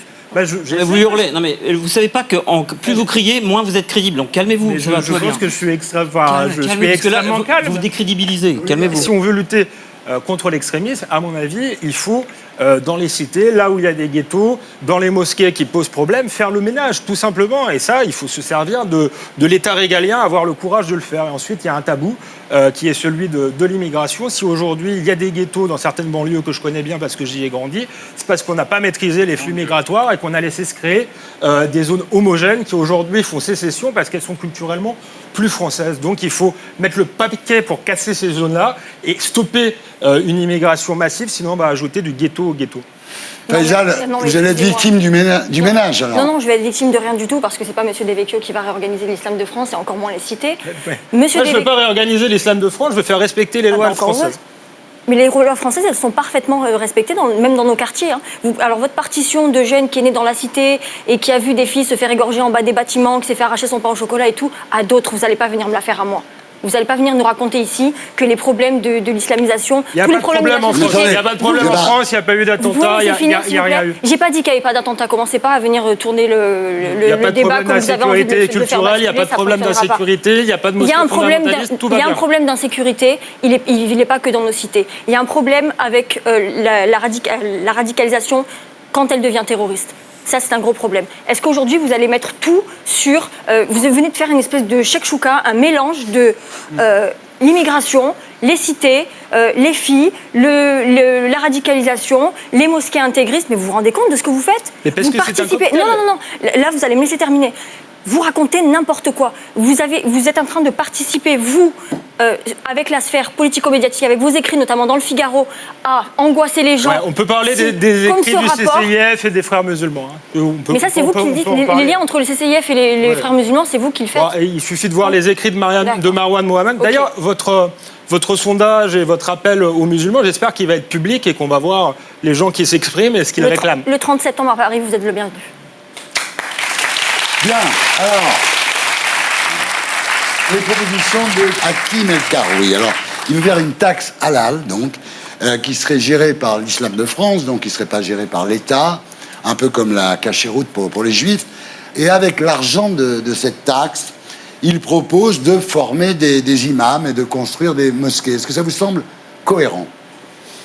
Moi, encore une fois, j'aime bien la laïcité, j'aime bien la loi de 1905, donc je crois que c'est pas efficace et qu'il faut aller chercher les solutions ailleurs. En plus, je crois que ça traduit un prisme multiculturaliste chez Macron et chez Hakim El Karoui, qui est le contraire de ce qu'il faut faire et qui va encore plus enfermer les gens dans leur milieu, dans leur culture, dans leur religion. C'est une pente, en fait, que nos élites empruntent depuis les années 80, sans le dire, depuis les mouvements antiracistes qui étaient différentialistes au lieu d'être universalistes. Et je crois que ça n'a pas fait du bien. Je vois par exemple dans les cités, moi quand j'étais jeune, on disait « Ah, il faut construire des mosquées parce que sinon on va avoir l'islam des caves ». La vérité, c'est qu'on a beaucoup de mosquées qui ont été construites, notamment parce que les élus locaux ont fait du clientélisme, ont appelé ça des centres culturels alors que c'était des centres cultuels. Et du coup, voilà, plus il y a eu de mosquées, plus aujourd'hui il y a eu d'islamistes. Donc si on n'est pas capable de contrôler ce qui se dit dans ces mosquées-là, c'est pas la peine d'en construire plus. En l'état actuel du rapport de force dans l'islam, je suis pas sûr que ce soit une bonne chose qu'il y ait plus de mosquées en France. C'est très politiquement incorrect de le dire, mais je le dis ici. Bien. Alors, est-ce que cette taxe halal, donc, qui servirait à former des imams, à construire des mosquées, est-ce que ça vous semble déjà quelque chose de bien ? Non, moi je pense que c'est une mesure qui n'est pas du tout pertinente. Aïe. Pas applicable en plus. Aujourd'hui, l'industrie du halal, elle est gérée par des non-musulmans. Je vois pas ce qui viendrait aujourd'hui, ce qui nous assurait déjà qu'ils ont envie de participer à ça. Et puis, en fait, ce qui me dérange, c'est ce qui n'est pas dit derrière cette mesure. Aujourd'hui, les musulmans, ils donnent pour leur mosquée. Il y a des collectes qui sont faites de partout pour les déconstruction. Mais oui, excusez-moi, ils donnent, les musulmans donnent, bien entendu, comme les catholiques donnent pour les églises. Oui. Ils donnent sans doute plus. Mais il y a quand même de l'argent qui arrive d'Arabie Saoudite, du Maroc, d'Algérie, de Turquie. Et ça, c'est pas du bon argent dans nos mosquées, non ? Mais comment vous pouvez juger si c'est du bon argent ou pas ? Quand la Russie... Je sais que le Qatar, par exemple, c'est un des pays qui est le plus prosélyte au niveau de l'islamisme. Donc, de l'argent qatari, je pense pas que ce soit du bon argent pour la France. Voilà. Je vais vous donner l'exemple de la mosquée, l'Institut En-Nour à Nice, qui est hébergé dans un local, un bâtiment qui appartient au ministre des cultes saoudien. Il en a fait don à l'association. Ce ministre des cultes saoudien n'a jamais mis ses pieds dans sa mosquée. Et le discours qui est tenu est un discours plutôt de rite malikite, donc par un imam maghrébin. C'est pas un islam wahhabite qui est tenu. Ça veut pas dire il n'y a aucune ce que vous me dites là, de c'est très intéressant ce que vous dites. L'Arabie Saoudite peut financer une mosquée sans que l'islam professé dans la mosquée soit wahhabite. Absolument. Si je peux me permettre sur l'aspect financement, moi je suis partisan du fait que le financement étranger, de pays étrangers, devrait être interdit. C'est aux musulmans de France d'organiser la construction de lieux de culte avec leur propre argent. Ça, c'est une question qu'il faut se poser. Moi, j'aimerais quand même revenir un peu sur ce que j'ai entendu tout à l'heure, parce que j'ai cru voir à un moment donné là, Marine Le Pen surgir sur le plateau. C'est typique, en fait, de ce que j'entends depuis des décennies, de personnes qui ont du mal à, mais j'essaie de le faire si vous me laissez parler, ont du mal à concevoir qu'on puisse être français et musulman, qu'on puisse être voilé et française, qu'on puisse être député et s'appeler Saïd. Donc moi je vous le dis, très honnêtement... Non, j'ai commencé par dire... Non, très honnêtement, il faut dire aux musulmans qui respectent les lois, les valeurs et les coutumes françaises, qui sont français, il n'y a aucun souci. Dernier point, lorsque vous avez... Moi je suis élu sur le quartier nord de Marseille. Ouais. Lorsque vous avez autant de personnes ghettoisées, la moitié de la ville, 300, 400 000 personnes, dans les quartiers où vous avez un bus qui passe et encore quand il neige pas, quand il pleut pas, parce que sinon personne ne bouge. Tout ça est un phénomène sociétal. C'est la société, ce sont les élus qui ont fait en sorte qu'à un moment donné, vous avez une partie de la population qui a été ghettoisée sur une partie de la ville, et c'est le cas dans énormément de quartiers. Et pourtant, vous avez encore des Français, et j'en fais partie, qui souhaitent tout simplement appartenir à la République. Voilà. Donc moi, ce que j'ai aujourd'hui, c'est que des discours comme ça, je ne veux plus les entendre. Et je ne veux plus les entendre parce que vous n'êtes pas légitime pour le faire. En quoi je ne suis pas légitime? Vous savez Parce où que j'ai vous ne grandi? connaissez rien à ces Pourquoi j'ai quartiers-là. pas le même nom que Vous vous? Je ne suis pas légitime. Alexandre. Non, mais Vous ne connaissez rien à ces quartiers, vous y avez grandi? Non. Oui. C'est pas ce que c'est Mais oui. dans ces quartiers. Mais oui, Vous avez grandi où, Alexandre? À Épinay-sur-Seine, j'ai fait toute ma scolarité à Saint-Denis, ensuite à Paris 8 à Saint-Denis. Donc vous voyez, vous êtes victime de vos préjugés. Voilà. C'est pas moi qui suis raciste, c'est vous en l'occurrence, puisque vous me jugez à ma couleur, je sais pas, à ma costard, au fait que je suis au Figaro. Ce que vous dites. Moi, En quoi c'est raciste? J'ai parlé de tout exactement de la même L'introduction manière était que un vous. peu limite. L'immigration n'est pas la cause de tous les problèmes. J'ai pas dit que c'était la cause de tous les Le problèmes, mais défi s'il y a des dans les quartiers nord de concentrations. Marseille est de trouver un étranger. Il y a des Il n'y en a pas d'étrangers. Il n'y a que des Français dans ces quartiers-là. Vous l'entendez, ça ou pas? S'il y a des concentrations. Alors arrêtez de parler de vague d'immigration, vous êtes ridicule. Mais je ne suis pas ridicule. Les Français ne me trouvent pas ridicule. Ils savent. Vous pouvez leur raconter ce que vous voulez. Eux aussi ont grandi dans ces quartiers-là. Ils savent surtout qu'ils Et ont ils pas savent. dit Marine Ensuite, Le je ne Pen dis au pas deuxième que tour. l'immigration est responsable de tout, mais vous avez reconnu Bah si, c'est ce que vous-même. vous avez dit. Vous avez reconnu Ouais. vous-même qu'il y avait des concentrations de population. Et ensuite, votre discours victimaire, vous prétendez vouloir donner aux jeunes l'envie d'être français. Et moi, je vous rejoins, je suis pour la transmission de la culture française. Je suis fils d'étrangers et petit-fils d'étrangers, et on m'a transmis l'amour de la France et la culture, et j'en suis très heureux. Et je réclame la même chose pour les autres. Mais simplement, on m'a pas expliqué que la France était méchante et responsable de tout. Là, en faisant un discours victimaire comme vous le faites, en expliquant que la République est coupable de tout, de tous les problèmes sociaux, des problèmes d'intégration, vous nourrissez une forme de ressentiment et vous faites quelque chose de pas très net, une forme de clientélisme en leur Bien. disant... Non. Bien. Dernier point. Je pense pas que ça va vous mettre d'accord. Dernier point. Faut-il apprendre l'arabe à l'école? Ça y est. Non. La question, c'est pas d'apprendre l'arabe, c'est de savoir comment est-ce que la religion est enseignée. Et la religion, on va pas l'apprendre à l'école. Donc il faut se poser la question de savoir comment est-ce qu'on peut aider les musulmans à faire en sorte que cette religion soit enseignée et bien enseignée. Et là-dessus, c'est là où l'État a un rôle quand même, pour dire, Bien sûr, parce qu'on n'est pas inné, c'est pas inné de dire que voilà ce que c'est que la République, ce que c'est pas, et donc il faut aussi l'apprendre à ceux qui enseignent. Et donc la République peut valablement dire à ceux qui enseignent, ben, voilà ce qui est permis, ce qui ne l'est pas, et après à vous de vous organiser, avec notamment peut-être le financement du halal ou peu importe, pour financer ceux qui pourront enseigner à ces jeunes-là. Faiza, l'arabe à l'école? Moi, c'est pas quelque chose qui va me déranger en soi que l'arabe soit enseigné à l'école, mais ce qui est induit derrière cette proposition, c'est que dans les mosquées, il y aurait des discours qui y sont tenus, qui sont sous-jacents et qui leur sont dispensés pendant les cours C'est d'arabe. pas complètement faux. Moi, je me souviens d'un imam qui expliquait que si on écoutait de la musique, on se transformerait en cochon. Je pense qu'il C'est l'imam de Brest. Il s'est expliqué sur le Peut-être c'était lié sujet. à Balance ton porc, on ne sait pas. Non, mais il s'est expliqué sur le sujet. Après, je ne vais pas me faire l'avocate de ce que les uns et les autres ont dit. Ce que Il je s'est veux dire, expliqué c'est que sur le sujet. c'est aussi con de dire que dans les mosquées, c'est formidable, on n'apprend que des bonnes choses, que de dire on n'apprend que des mauvaises choses. Est-ce que cette phrase a été prononcée pendant un cours d'arabe? Je crois pas.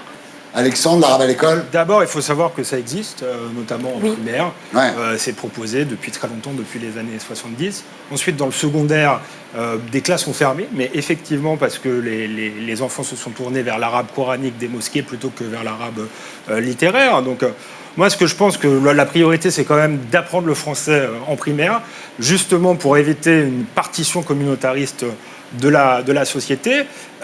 Et ensuite, si on considère comme Hakim El Karoui qu'il y a un problème dans les mosquées, ou du moins dans un certain nombre de mosquées, eh bien, il faut fermer les mosquées et faire respecter la loi. C'est aussi simple que ça. Yann, un mot pour finir? Les débatteurs ici, qui ont tous leur point de vue, sont tous, vous et vous, prisonniers de ce qu'ils pensent être leur identité. On verra toujours un musulman venir défendre la cause des musulmans, un blanc, mâle, hétérosexuel, etc. Et un nain venir défendre... Non, je connais des musulmans il y a qui malheureusement, défendent pas la cause des il y a malheureusement une des maladies françaises, c'est de tout lire et ses combats et ses revendications par le prisme de sa naissance et de son origine, et c'est ce qui toujours me rendra malheureux dans ce pays.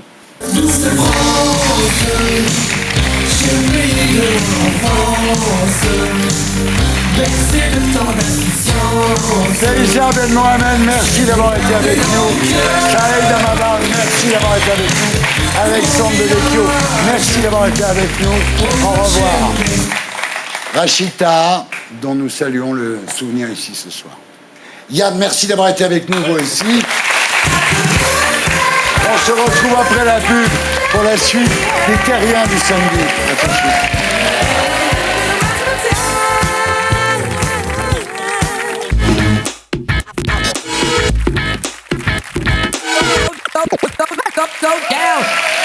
Rebonsoir les Terriens du samedi.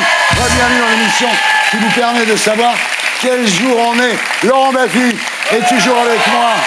Et j'accueille Zazie, Guillaume Canet, Michel Faux.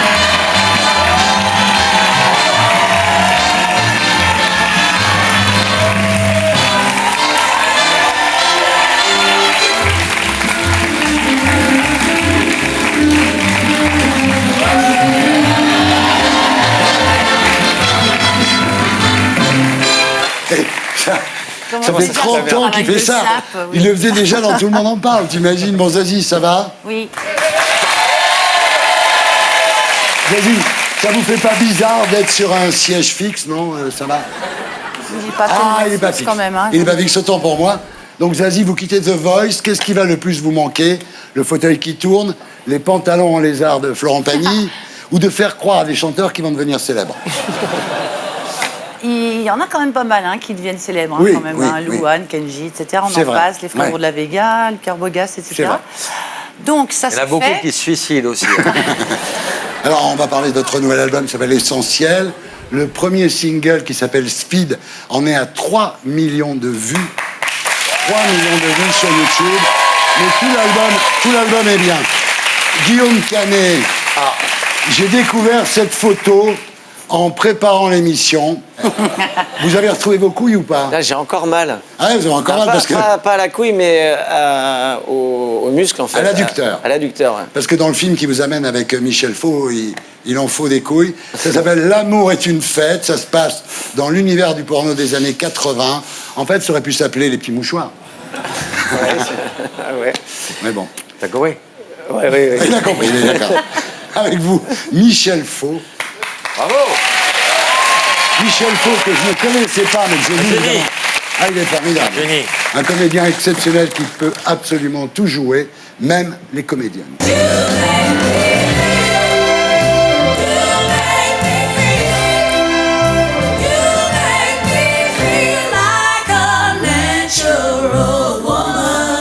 Et maintenant, c'est l'heure des infos de Viso.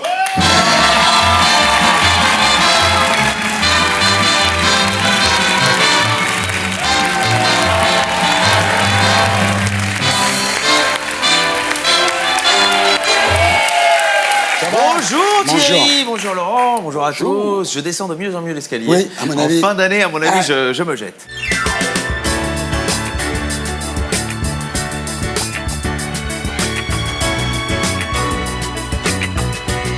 Et on va commencer les infos cette semaine par le souvenir. Cette semaine, il y a 17 ans, le souvenir des attentats du 11 septembre. C'était mardi dernier, 17 ans, et malgré tout, on se souvient tous d'où on était ce 11 septembre 2011. Tous, sauf Jacques Chirac, évidemment.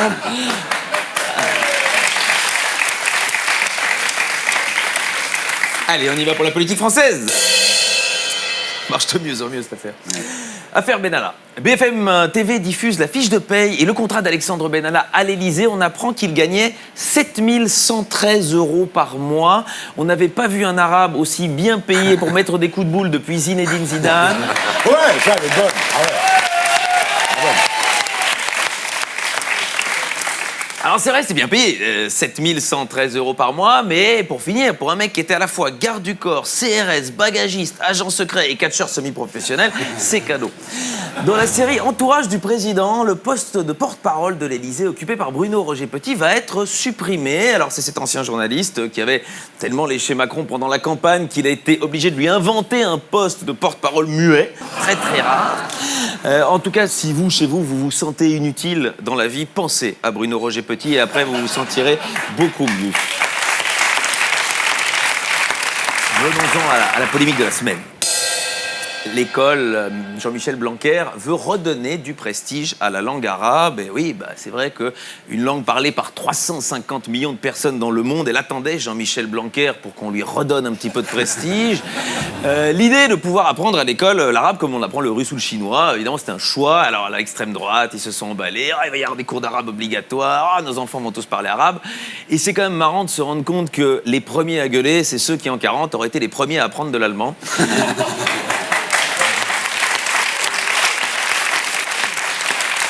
Et d'un ministre à l'autre, Marlène Schiappa. À présent, le porno sur Internet. Ça, évidemment, ça touche tout le monde. Et elle va exiger la mise en place de filtres pour empêcher les enfants d'y accéder. La difficulté, évidemment, c'est de savoir quel filtre. Alors moi, j'ai testé avec un filtre Snapchat. Bon, ben voilà, ça marche pas hyper bien, si vous voulez. Schiappa, elle se dit, je vais envoyer des images qui vont s'afficher. C'est pas Marlène, là. C'est le filtre est très très bon, mais c'est pas Marlène. Des images vont s'afficher dès qu'un mineur veut se connecter sur un site porno pour le dissuader d'aller plus loin, et c'est pas mal comme idée. Alors en exclusivité, j'ai ces images. Donc la première qui va s'afficher, pouf, si tu cliques sur ce site, je vais venir chez toi. Et si vraiment ils osent aller plus loin, là vraiment c'est impossible avec l'image suivante. Si tu cliques, là vraiment c'est radical. Marlène Schiappa toujours, mais sur un tout autre dossier, elle veut plus de pères dans les réunions parents-prof. Et elle s'est fendue de 2 tweets pour dénoncer la faible représentation des papas. Alors le premier, c'est celui-ci, réunion parents-prof, de rentrée au collège, 27 mères, 6 pères, hashtag maman travail, hashtag où sont les hommes, suivi d'un deuxième tweet, vraiment elle dit 11 ans que je fais des réunions de parents, 11 ans que je compte, 11 ans que chaque année les hommes sont ultra minoritaires. Oui, mais Marlène, si ça fait 11 ans que tu vas, toi, aux réunions de parents, qu'est-ce qu'il fout, monsieur Schiappa, depuis 11 ans?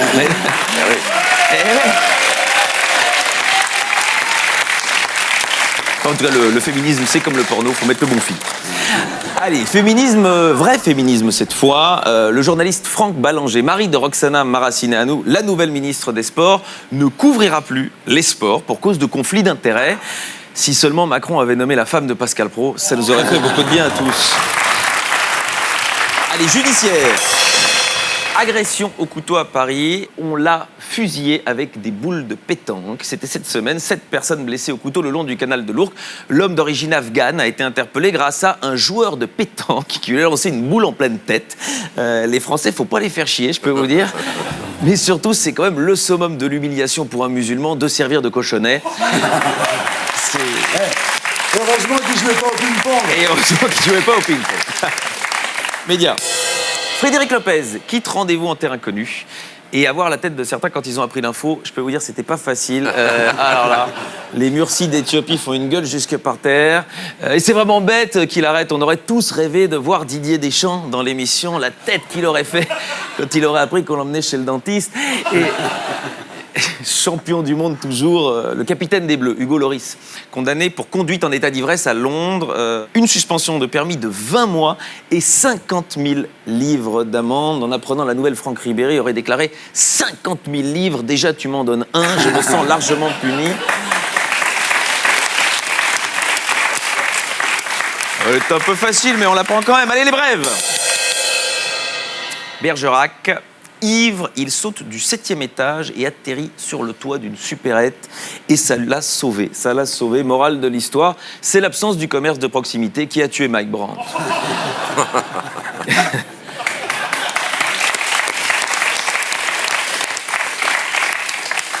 Canada, et ça va parler à tous les jeunes étudiants dans le public. Pour la retrouver, il envoie un mail aux 246 Nicole de son université. Bon, il fait un peu le gros lourd, mais en fait, il a écrit un mail avec comme titre « Je t'ai rencontré la nuit dernière, tu m'as donné un mauvais numéro ». Et oui, et donc, il s'est pas posé la question de savoir pourquoi elle lui avait donné un mauvais numéro. Et si c'est le cas, mon pauvre, il y a de bonnes chances qu'elle s'appelle pas Nicole non plus. Mais... Et la dernière, c'est peut-être ma préférée de la semaine. En Italie, la maquette du nouveau pont de Gênes se brise et s'effondre devant la presse. Ah, c'est vrai? C'est vrai. Incroyable. L'inventer aurait été exagéré de ma part. Quand ça veut pas, ça veut pas. Et on a une réaction de l'architecte François Pignon qui dit « Je ne comprends pas. J'avais pourtant calculé l'angle entre les allumettes au millimètre. » Culture. Bah ouais. Et cette semaine, on quitte l'art moderne, que j'aime bien, pour aller vers un classique. L'un des plus grands peintres de l'histoire expose dès le 21 septembre au musée Jacquemart-André à Paris Le Caravage, Michelangelo Merisi da Caravaggio, je sais que vous aimez beaucoup, dit le Caravage, peintre milanais de la fin du XVIe siècle, qui a révolutionné le clair-obscur. On va voir quelques œuvres qui vous donneront peut-être envie, notamment celle-ci, où l'on voit Michel Onfray écrivant des mémoires posthumes après 657 passages télé, 12 400 conférences, 4 infarctus et 6 AVC. Et ensuite, ce tableau dont l'attribution au Caravage fait débat, mais peu importe, on reconnaît très bien Émeric Caron en train de tomber amoureux. Et ceci, voilà. Bah, celui-là, il est très très mignon, évidemment. Et il démontre ce vieux cliché, comme on dit, les anges n'ont pas de sexe, et c'est pas vrai. Non, les anges ont une petite bite. C'est très très différent.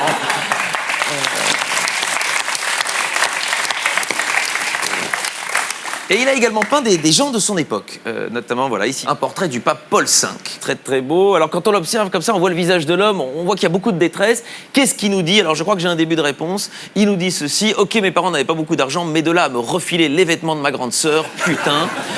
Et également des gens de notre époque, loin des polémiques, Asia Argento, qui retrouve la sérénité au bras de son nouvel amant. Et terminons par cette œuvre, Thierry, la diseuse de Bonaventure du Caravage, qui a inspiré quelques années plus tard Bartolomeo Manfredi avec la diseuse de Bonaventure égyptienne. Vous voyez ce très très beau tableau. Non, mais je trouve qu'il vous ressemble un petit peu le type à gauche, là. Et c'est vrai qu'il me ressemble un petit peu. Alors écoutez, on va voir ce qu'il dit pour vérifier si c'est moi. Tu es très drôle, tu vas être augmenté. Lui dit la diseuse. Oui, c'est vrai, c'est moi. A priori, c'est moi. Je vous dis à la semaine prochaine et bonne visite, parce que l'art, c'est comme la politique. C'est pas parce qu'on n'y comprend rien qu'on peut pas en parler. C'était Alex Vizorek, qu'on retrouve ici la semaine prochaine sur scène à Paris et dans toute la France. Et maintenant c'est l'heure de la promo qui s'affiche, c'est shopping.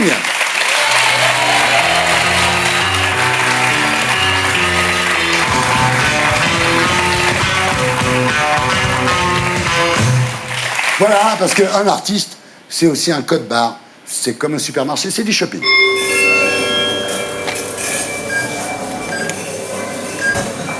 Alors Zazie a pris une absence de 3 ans dans les bacs pour pouvoir assurer votre tournée, votre rôle de coach dans The Voice. Vous revenez avec votre 10e album, ça s'appelle L'Essentiel avec un C, réalisé par Edith Fambrina. Ouais. Elle est bien.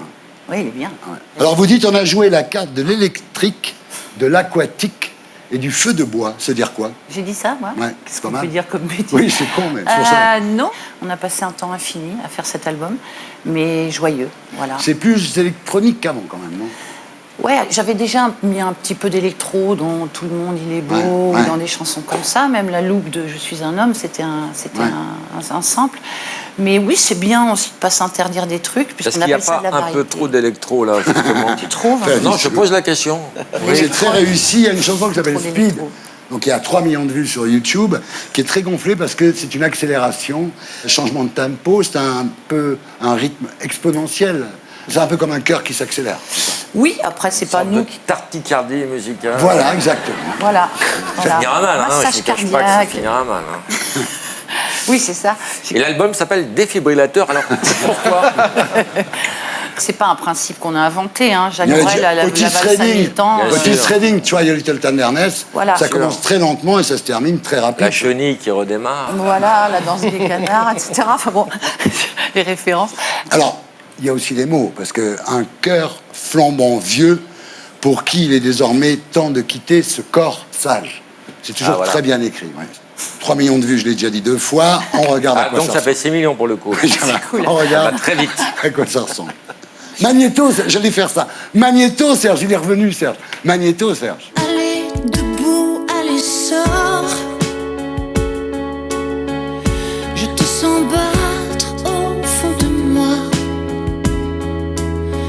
T'es pas tout neuf, mais pas si vieux.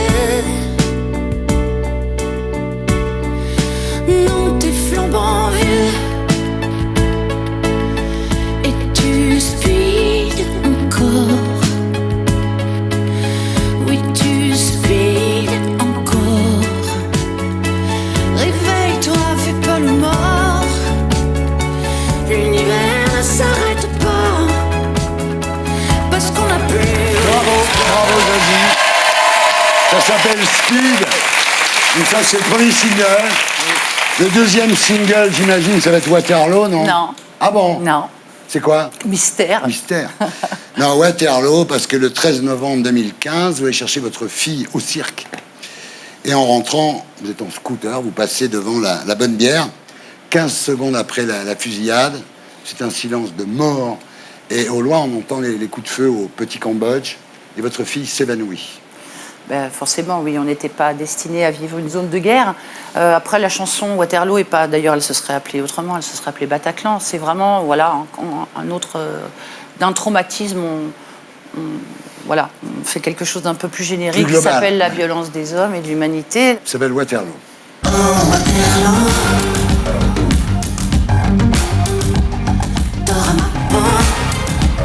Mes plaies et mes peines. Waterloo. Alors, il y a un truc. Il y a effectivement une dimension électro qui n'est pas nouvelle mais qui est très présente. Et votre voix. Vous avez la voix éraillée, j'adore, on dirait Monica Vitti. Vous avez une voix comme ça. Vous fumez des cigarettes? Ouais. J'ai découvert cette voix un peu éraillée il y a longtemps. Je fumais pas à l'époque. Mais quand on pousse la voix, en fait, il se trouve que j'ai une varicosité sur une des cordes vocales. Non, mais rapide. Non, mais c'est extrêmement sexy, cette voix, je vous jure. Une voix de cochonne, un truc un peu... J'ai pas dit ça, Laurent. Et puis il y a des chansons, comme dans Zen, comme dans Pétroléum, qui prônent l'écologie. Oui, ça me tient un peu à cœur. Je pense que quand on a des enfants, on essaie de se dire qu'on les a mis au monde et que ce serait bien que la gueule du monde reste à peu près plausible. Oui, quoi. il y a un peu de chance, mais bon, on peut essayer. Si, on peut y arriver. On peut y arriver. Vous fabriquez vous-même votre lessive? Entre autres, ouais, c'est juste pour éviter les trucs de me riez pas. Ça sent bon, non? Oui. Alors comment vous faites la lessive? Dans une casserole, vous touillez? Alors, bicarbonate de soude. Écoute Laurent. Je teste le déo déjà. Écoute Laurent. Comment on fait de la lessive? Bicarbonate de soude, cristaux de soude, savon de Marseille. Qu'est-ce qu'il y a d'autre? Du savon noir un peu, une huile essentielle à la fin, de l'eau, on fait bouillir, ça dure 1 minute. Plus de contenant, plus de plastique. Il faut voir l'efficacité. Quand on sait que Zaz fait elle-même son shampoing...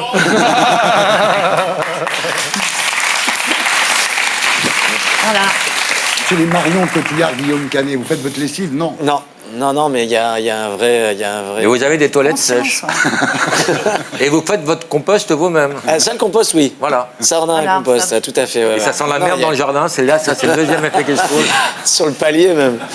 Alors, Zazie, vous allez avoir le temps de promouvoir votre album essentiel sur les routes, puisque vous quittez donc le jury de The Voice. Vous avez réalisé, en fait, qu'à un moment, vous étiez plus connu de dos que de face. Donc, vous avez dit, il faut que j'arrête. Par les talents, oui, sûrement. Ouais. Alors, Florent Pagny aussi a annoncé son départ. Est-ce que vous savez s'il a laissé une adresse pour les impôts? Non, j'en sais rien. Il y a aussi Pascal Obispo qui s'en va. Il n'y a pas eu d'embrouille avec lui? Aucune, non. Non, parce que partout, il y a écrit qu'il y a une embrouille. Oui, alors à chaque saison, il y a des embrouilles journalistiques. Ouais. Alors, qu'est-ce qu'il y avait une année? Alors, une année, Jennifer ne pouvait pas me saquer. C'est vrai, elle me le dit. Ouais, c'est vrai. Elle t'appelle l'autre conne. L'année d'après, c'était... j'avais piqué la veste de Mika. Enfin, je me disais, c'est bien de trouver un truc des pauvres. C'est peu crédible que vous piquiez la veste de Mika. Alors, vous êtes remplacé donc par Julien Clerc, Jennifer, soprano. Est-ce que quelqu'un a dit à Julien Clerc que soprano n'était pas le chauffeur de salle? Je sais pas, je ne réponds pas à cette question. On lui demandera, j'imagine qu'il va venir nous en parler. Oui. Reste Mika. Oui. Vous en aviez marre d'entendre « j'adore ton voix », parce que là, c'est un peu Jane Birkin quand même, Mika. Oh non, j'adore Mika. Je trouve que c'est quelqu'un de cultivé, de sophistiqué, d'intelligent, de très enfantin aussi, à ce côté immaturité qui côtoie beaucoup. Il est charmant, c'est vrai. Oui, il est charmant, vraiment. Alors, dernière question, last but not least. Est-ce que Emmanuel Macron vous plaît? Pourquoi cette question? Vous allez voir. C'est ta surprise, alors. Est-ce qu'il me plaît en tant que président ou en tant qu'homme? Comme. Bon, il n'est pas désagréable. Il est plutôt mignon. Il est plutôt moins vieux que les autres. Donc ouais, plutôt beau gosse. Non, parce que je vous demande ça. Parce que Mitterrand et Sarkozy, c'était pas votre cam, hein? Je sais pas, je me suis pas posé la question, mais je crois que j'étais... Moi, je voulais poser la question. Ah oui, non, mais c'est... Magnéto, Serge. Tu ferais l'amour avec François Mitterrand pour combien? Bah, s'il arrêtait d'être président. Ouais. Pour 10 000 francs. Non. 100 000. Non. 1 milliard. Mais non, ça se monnaie pas, ça, enfin, voyons. 1 milliard de milliards. Non, il n'en est pas question. 1 milliard de milliards de milliards de milliards. Non, lui et moi, sur une île déserte, je préfère me faire un dauphin, quoi. Il n'y a pas de problème. Finalement, Zazie, ce qu'on peut dire, c'est que votre liaison avec Nicolas Sarkozy ça n'a pas eu tellement de conséquences sur votre carrière. Ça, je vous rassure tout de suite, c'est injouable. Hein. Même pas en rêve, même à 10 ans, 20 ans de plus. Ça, non. Pourquoi il est je puissant, préfère il est me faire puissant. Non, je préfère, lui et moi sur une île déserte, je préfère me faire un dauphin, quoi.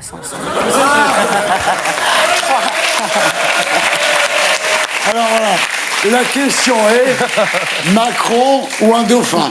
Alors, bah écoutez, je vais préférer me faire un dauphin. Non. Mais peut-être que ton kiff, c'est de baiser avec des dauphins. C'est Alors ça. Macron ou Flipper?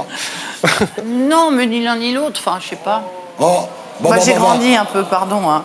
Vous ne sentez pas obligé de répondre aux questions cons de l'animateur? Non. Voilà. Bravo. On se retrouve après la pub pour la suite des Sériens du samedi. A tout de suite.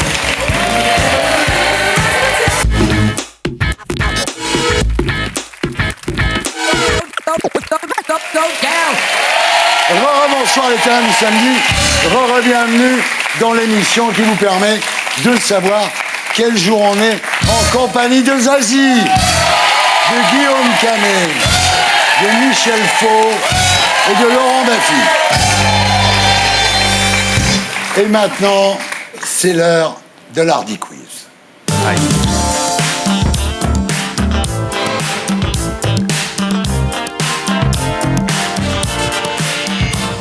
Alors, en hommage au film de Guillaume Canet et de Michel Faux, qui se déroule dans le milieu du porno, au début des années 80, on va faire un Hardy Quiz spécial sexe.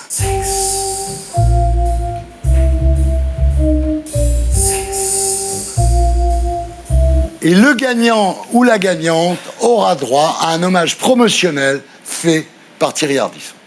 Attention, on se concentre. Quelle est la particularité de la tribu australienne des Walibri? Les garçons doivent se dépuceler avec les anciennes du village. Tout le monde couche avec tout le monde, quel que soit l'âge ou le sexe. Les femmes épousent tous les frères d'une même famille, où les hommes se serrent le sexe pour se dire bonjour. Alors, les femmes épousent tous les frères. Vous avez des buzzers? Ah, pardon, c'est ça le buzzer? Ouais, voilà, vas-y. Putain, le buzzer. Je vais essayer le mien, juste pour voir. Je suis un beau gosse.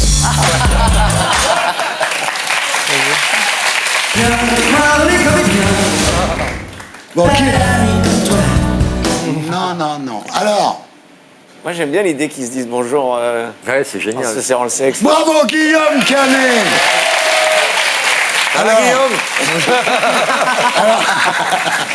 Alors voilà, dans une étude réalisée par l'Université de Londres, quelle chanson est la plus aphrodisiaque? Le Boléro de Ravel, Sonate au clair de lune de Beethoven, Pour une levée du corps, c'est pas mal, ça. La chevauchée des Je sais Valkyries, déjà, moi. ou Speed de Zazie. Ah, je sais déjà. Je suis un beau gosse. C'est Boléro de Ravel. Ouais! Putain, Canet! Eh ouais, c'est la cadence. Allez, Ça imprime le rythme. allez, il n'est pas venu pour perdre. Alors, qui a découvert le point G? Le docteur Grafenstein, le docteur Grafenberg, le docteur Grafensky ou Indiana Jones? Grafenberg. Ouais, bravo. C'est un gynécologue allemand qui a découvert ça en 1950. Je croyais que c'était toi, moi. En quoi consiste la pratique du baiser indien, Michel? Loucher quand on embrasse son partenaire, embrasser son partenaire après une fellation avec éjaculation, pratiquer une auto-fellation ou lécher les orteils enduits de curry très épicé de son partenaire. Je dirais pratiquer une autofellation. Non. Embrasser son partenaire. Bravo, Michel Faux. Tu connaissais Michel ou t'as appuyé au hasard? Quel spermicide insolite certaines Américaines utilisaient-elles dans les années 50? Le beurre de cacahuète, le ketchup, le sirop d'érable ou le Coca-Cola? Le Coca. Bravo, le Coca. En fait, elle faisait des douches vaginales avec du Coca-Cola, mais rien ne prouve l'efficacité de... Ça, c'est dégueulasse, ça. Ouais. Et puis les femmes qui le faisaient avec du Pepsi tombaient enceintes souvent. Il y a eu des problèmes. Quelle est la particularité de Jonah Falcon? Il a le plus grand pénis du monde. Il possède 4 testicules. Il a ouvert une école de cunnilingus. Et son sexe a servi pour mouler les capotes Durex. Je suis un beau gosse. Cyril, il a ouvert une école cunnilingus. Non. Michel? Il a le pénis le plus grand du monde. Bien sûr! Bien sûr, Michel. 25 cm au repos. 35 cm en érection, Michel. C'est un ami, Jonah. C'est un ami. Il a été arrêté à l'aéroport de San Francisco en juillet 2012 pour cause de paquets suspects. Sérieux? Macron est très intéressé par le sujet. Emmanuel Macron est très intéressé par la taille du pénis. On regarde Magnéto, Serge. T'as une protection particulière, c'est ça? Bah, j'ai le Macao. Oui, un Macao. J'ai le Macao. Un mec qui chose du 54. Ça fait rêver sur le reste, mais... Ouais.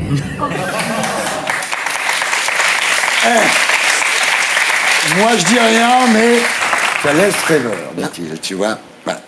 Qu'est-ce que le café d'amour, cette boisson aphrodisiaque fabriquée dans certaines régions reculées du Brésil? Un café avec une petite noisette de sperme, un café avec quelques gouttes de sang, un café filtré à travers une culotte portée ou un café préparé par Christina Cordula.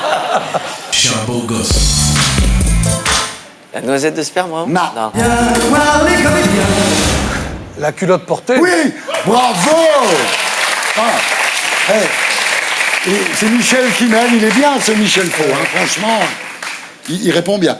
Alors maintenant on va passer au Super Banco. Celui ou celle qui va répondre à la question suivante aura tout gagné et aura droit au triomphe. Attention, Super Banco.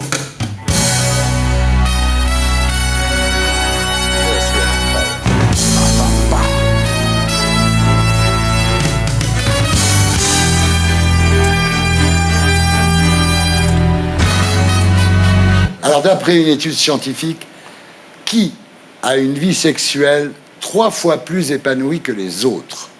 Les personnes qui écoutent du métal, les couples qui possèdent un animal domestique, les filles qui ont un prénom qui finit en A, ou Guillaume Canet.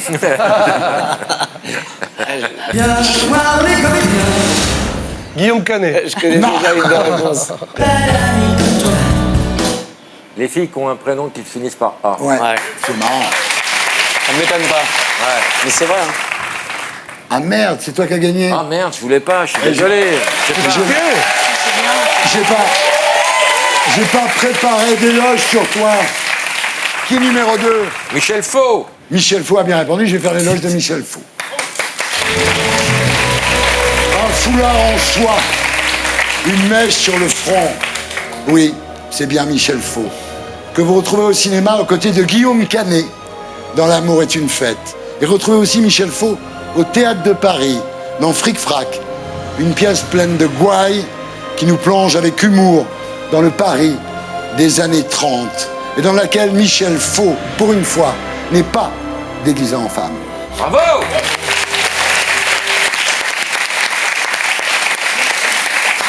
C'est pas venu pour rien. Merci. Et on reprend le shopping, la promo qui s'affiche.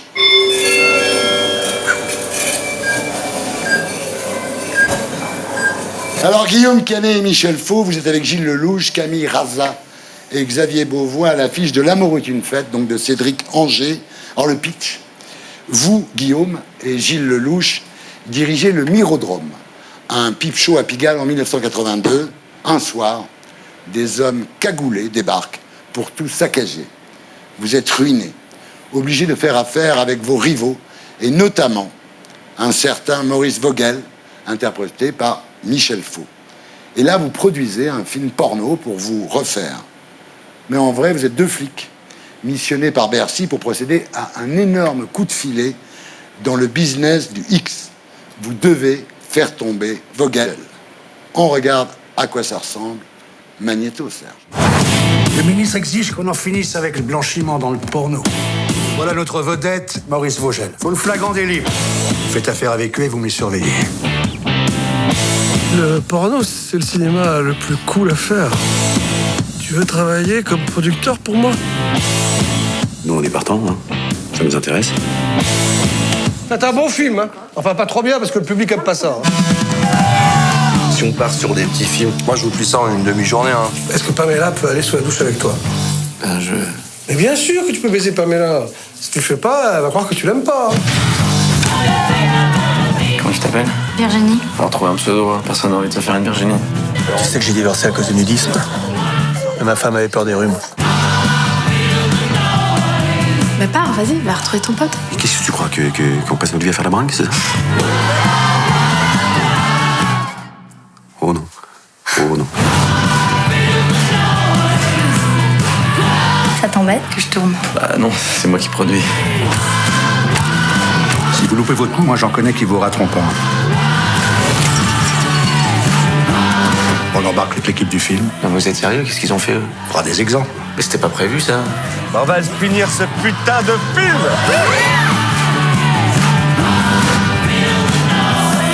C'est qui, ça?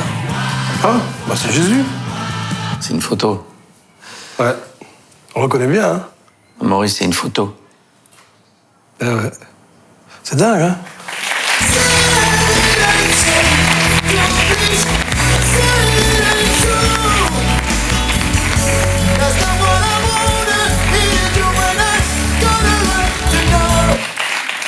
Moi, j'ai adoré. Donc déjà, c'est très bien réalisé.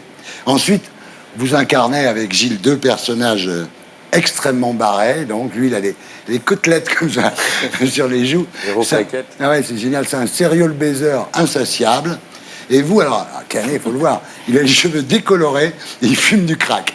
Et ça, je vais vous féliciter quand même, parce que vous êtes un des rares Français qui prend des risques. Rock'n'roll, n'en parlons pas. Je vous ai déjà dit à l'époque ce que j'en pensais. Là, c'est incroyable. Et dans un monde comme ça, où tout le monde se regarde et tout, vous y allez carrément. Vous n'avez pas peur, Guillaume. Bravo. Bah non. Alors, vous êtes toujours, évidemment, excellent. Il y a une scène où vous buvez du champagne en prenant de la coke avec vos copines qui vous suivent partout. Vous mangez de la pâte d'anchois en jouant au mastermind. Mais on voit jamais ça dans des films en France. C'est hyper barré, c'est génial. C'est un grand réalisateur. Ouais, non, mais c'est vraiment un bon. Hein. Et dans le fond et dans la forme, ouais. Alors, évidemment, c'est une époque bénie. C'est l'époque où il y avait encore des poils. Et à un moment, il y a une fille qui se fait faire le ticket de métro. Ouais, et personne ça offusque tout le monde. Ouais. Ouais, les gens n'aiment pas. Hein. Ouais, ils se trouvent ça dégueulasse. Non, c'est une époque... C'est une époque charnière, en fait, entre ces post-68 et avant l'arrivée du sida, avant l'arrivée de la vidéo. Et c'est une sorte de parenthèse enchantée, en fait, où on voit des personnages qui sont super touchants, parce qu'ils sentent, en fait, que c'est la fin d'une ère, enfin, la fin d'une époque, qui est une époque de liberté, d'insouciance. Il faut rappeler quand même que c'était une époque aussi où le film porno cartonnait, ça faisait des millions d'entrées. Ça avait pignon sur rue, les gens allaient en couple voir des films porno. Et ça les aidait quand ils rentraient à la maison. Ouais. Mais c'est vrai. Et donc, non, mais il n'y avait pas du tout le même regard là-dessus. Et puis eux, ils le faisaient aussi avec ce sentiment aussi de faire peut-être un jour aussi du cinéma traditionnel. Oui. Il y a Xavier Beauvois qui fait le réalisateur de porno, qui veut faire du long. Il est exceptionnel. C'est incroyable qu'il ait l'humour de jouer ce rôle. Alors, c'est un film qui est tourné en pellicule. Ouais. C'est-à-dire qu'à l'époque, il y avait de la pellicule. Aujourd'hui, il y a la vidéo. Et sur la vidéo, on voit les verrues, on voit les points noirs, on voit tout. Là. À l'époque, c'était un peu hamiltonien, l'image, quand même. Hein. Et puis, c'est surtout une époque et des films où les gens s'amusent. Et vraiment, il y a une joie de vivre qui était propre aux années 70, aux années 80, parce que ces tournages, en fait, sont des moments de vacances, sont des moments de plaisir. Les rapports sexuels, il y en a plus en dehors du tournage que pendant le tournage, presque. Oui, tout à fait. C'est vrai qu'on a rencontré des acteurs et des actrices porno de l'époque, et qui nous racontaient qu'effectivement, c'était très convivial, très familial, et qu'il y avait... C'était tout à fait normal. Elle nous a raconté d'ailleurs que en fait, elle avait quitté son chéri, non pas parce qu'il tournait avec d'autres actrices, mais parce qu'il en avait invité une à dîner. Ah oui. Et que ça, c'était choquant pour elle. En fait. Non, mais il y avait une insouciance, il y avait une joie de vivre absolument incroyable. Elle est super, Camille Raza aussi, la fille dont on tombait amoureux. Elle est magnifique, elle est fraîche, elle fait ça gentiment, quoi. Il n'y a pas de vice, il n'y a pas de...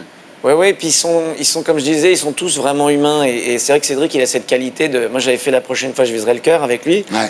Et il a, même sur un personnage comme ça, qui était un serial killer, enfin, un gendarme tueur en série, on arrivait à le rendre touchant. Et là, tous les personnages sont attachants, ils sont tous quelque part un peu, au départ, paumés. Et ensemble, ils font quelque chose. Et je trouve que c'est assez représentatif de la nostalgie qu'on peut avoir de cette époque-là, où on est de plus en plus dans une société aujourd'hui qui se regarde le nombril et qui est seule, où on a des mecs qui font des films chez eux sur leur ordinateur et puis des spectateurs qui regardent les films en cliquant sur un lien. Et on est tous de plus en plus seuls dans notre truc. Et là, ça remontre à quel point vivre ensemble, c'est quand même assez important, quoi. Bah oui, le dernier cinéma porno, le Beverly, vient de fermer. Le petit marchand de Kleenex à côté était obligé de fermer aussi, évidemment. Alors, il y a quand même un problème que vous risquez d'avoir, Guillaume, c'est que les filles qui jouent dans ces films ne sont pas présentées comme des victimes. À une époque où on aime bien présenter toujours les escortes, les prostituées comme des victimes, quoi. Il faut que ça soit triste, il faut qu'il y ait un problème, etc. Et ces gens-là ont l'air de vraiment s'amuser, de prendre du plaisir. Est-ce que c'est politiquement correct? Est-ce que vous n'avez pas peur de vous faire emmerder par les féministes? Non, parce que c'est un témoignage d'une époque. On relate simplement une époque. On va pas mentir on va pas transformer la réalité. C'était comme ça. Et ça raconte pas la période d'aujourd'hui. Il y a eu pas mal de dérapages sur le tournage. Tu veux nous en parler Non, mais je peux te dire par exemple qu'on était persuadé avec Gilles qu'on allait être émoustillé par le fait d'être avec des filles nues sur le plateau. Et en fait, on était comme de couillons le premier jour parce qu'on était un peu surpris, quoi.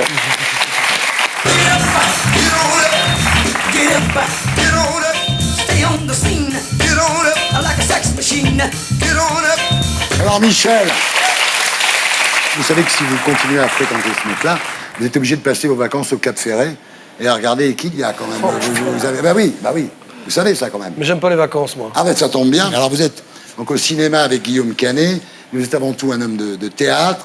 On vous retrouve en ce moment au Théâtre de Paris dans le Fric-Frac d'Édouard Bourdet, que vous mettez en scène également. Vous incarnez Joe, qui est un délinquant un peu loser, ami avec une prostituée, Loulou, jouée par Julie Depardieu, le rôle de Arletty en 1936 à la création de la pièce d'Édouard Bourdet.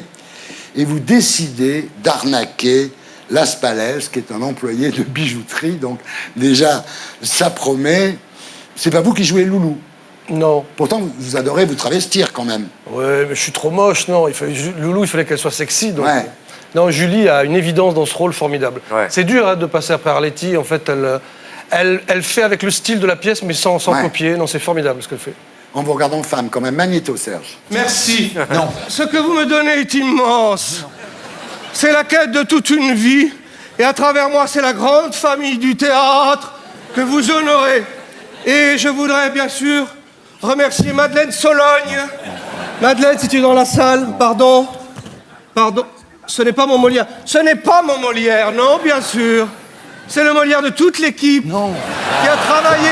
Avant de toucher le fond, je descends à reculons, sans trop savoir ce qui se passait dans le fond. Quelqu'un m'a dit. Tu m'aimes encore. C'est quelqu'un qui m'a dit que tu m'aimes encore.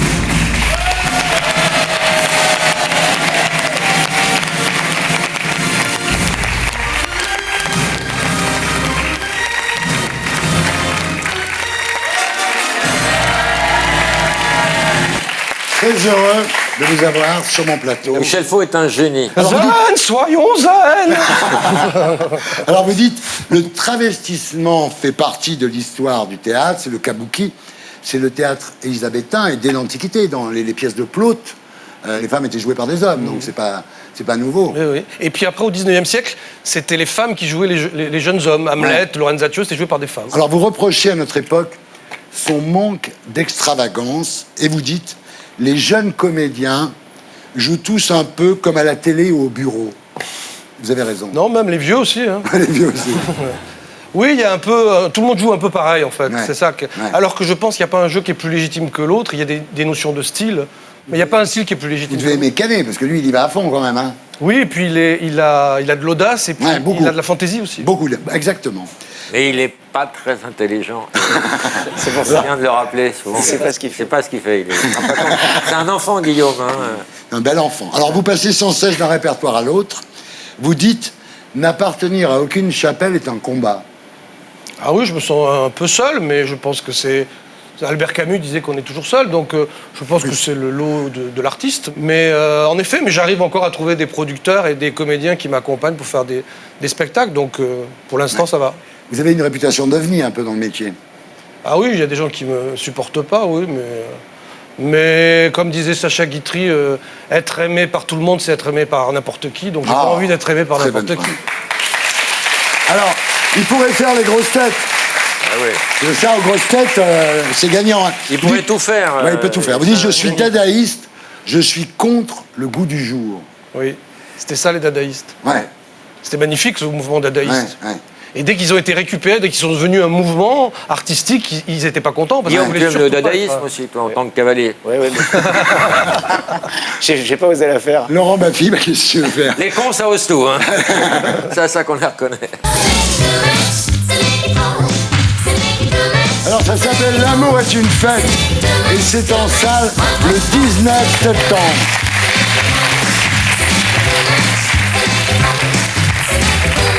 Alors, on termine avec, vous l'avez sur le bout de la langue, le blind test.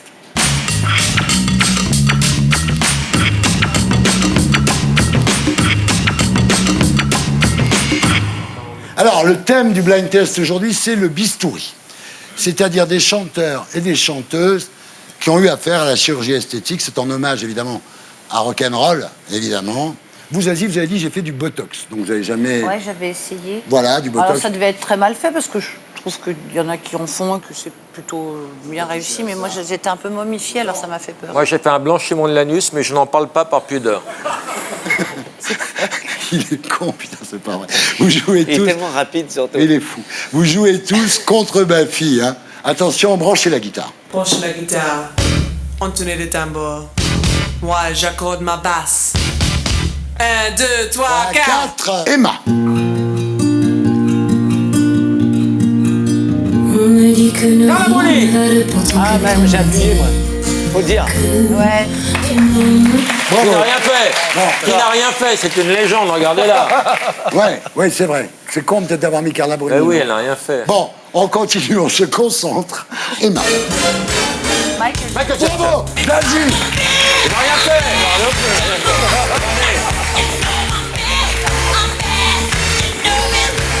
Très bien. Rapproche-toi à mon client.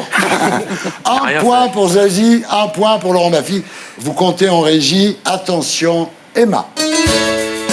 Ah oui, Axel Red. Axel Red. J'aime tes yeux, j'aime ton odeur, tes gestes en me seulement diriger sans... J'ai peut-être fait une connerie de la mettre. Mais oui, elle a rien Parce qu'elle fait. a rien fait, en fait. Emma. Imaginez cet été, tout le monde dans les boîtes, tout ça, et tout le monde ils vont vraiment le DJ. Voici mes Bogdanov, et tout le monde embrasse qui Zazie. Bogdanov. Qui n'ont rien fait. Ils n'ont rien fait. Les frères Bogdanov avec Cyril Hanouna. Oui, eux, je crois que c'est un problème. Ils ont une maladie de... Ils ont la maladie.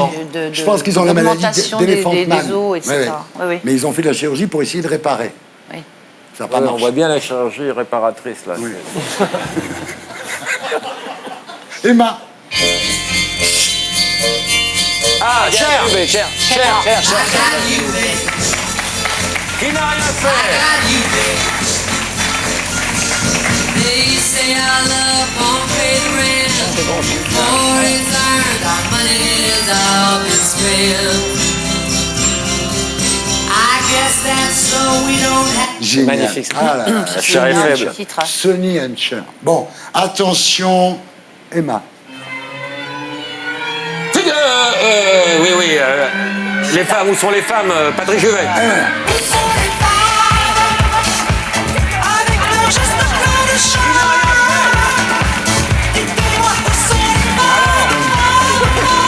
C'est là où on voit à quel point c'est dangereux de s'endormir près d'un nid de frelons. Emma. Régine, c'est là.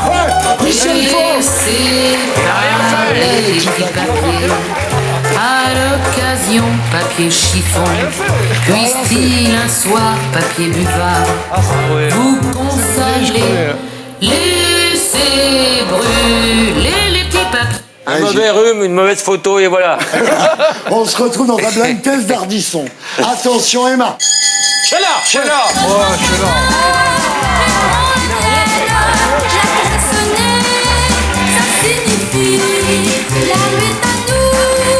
Alors, d'où l'importance de mettre une bonne crème solaire. Protégez-vous la peau. Attention, on se concentre. À mon avis, ça va parler à Michel Faux. Emma.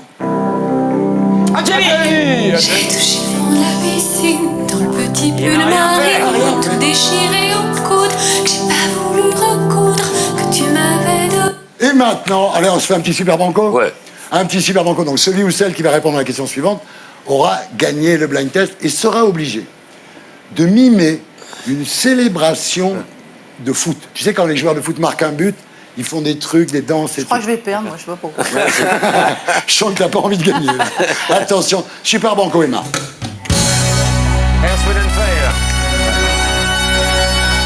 Ils n'ont rien fait. Hindoston.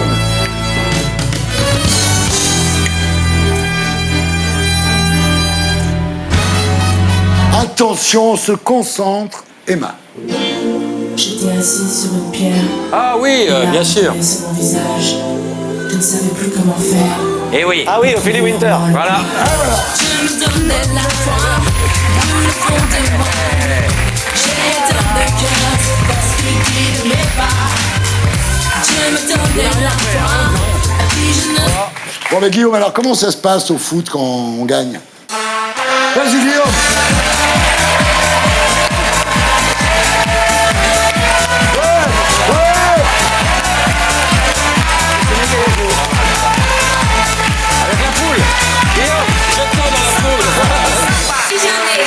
Merci, Guillaume. Emma, voilà, c'était les terriens du samedi. Avec Christophe Castaner, Zazie, Guillaume Canet, Michel Faux, Laurent Baffy. Merci à tous ceux qui m'ont aidé à faire cette émission. Rendez-vous demain à 19h pour les terriens du dimanche avec Éric Zemmour, première télé pour son nouveau livre. Salut.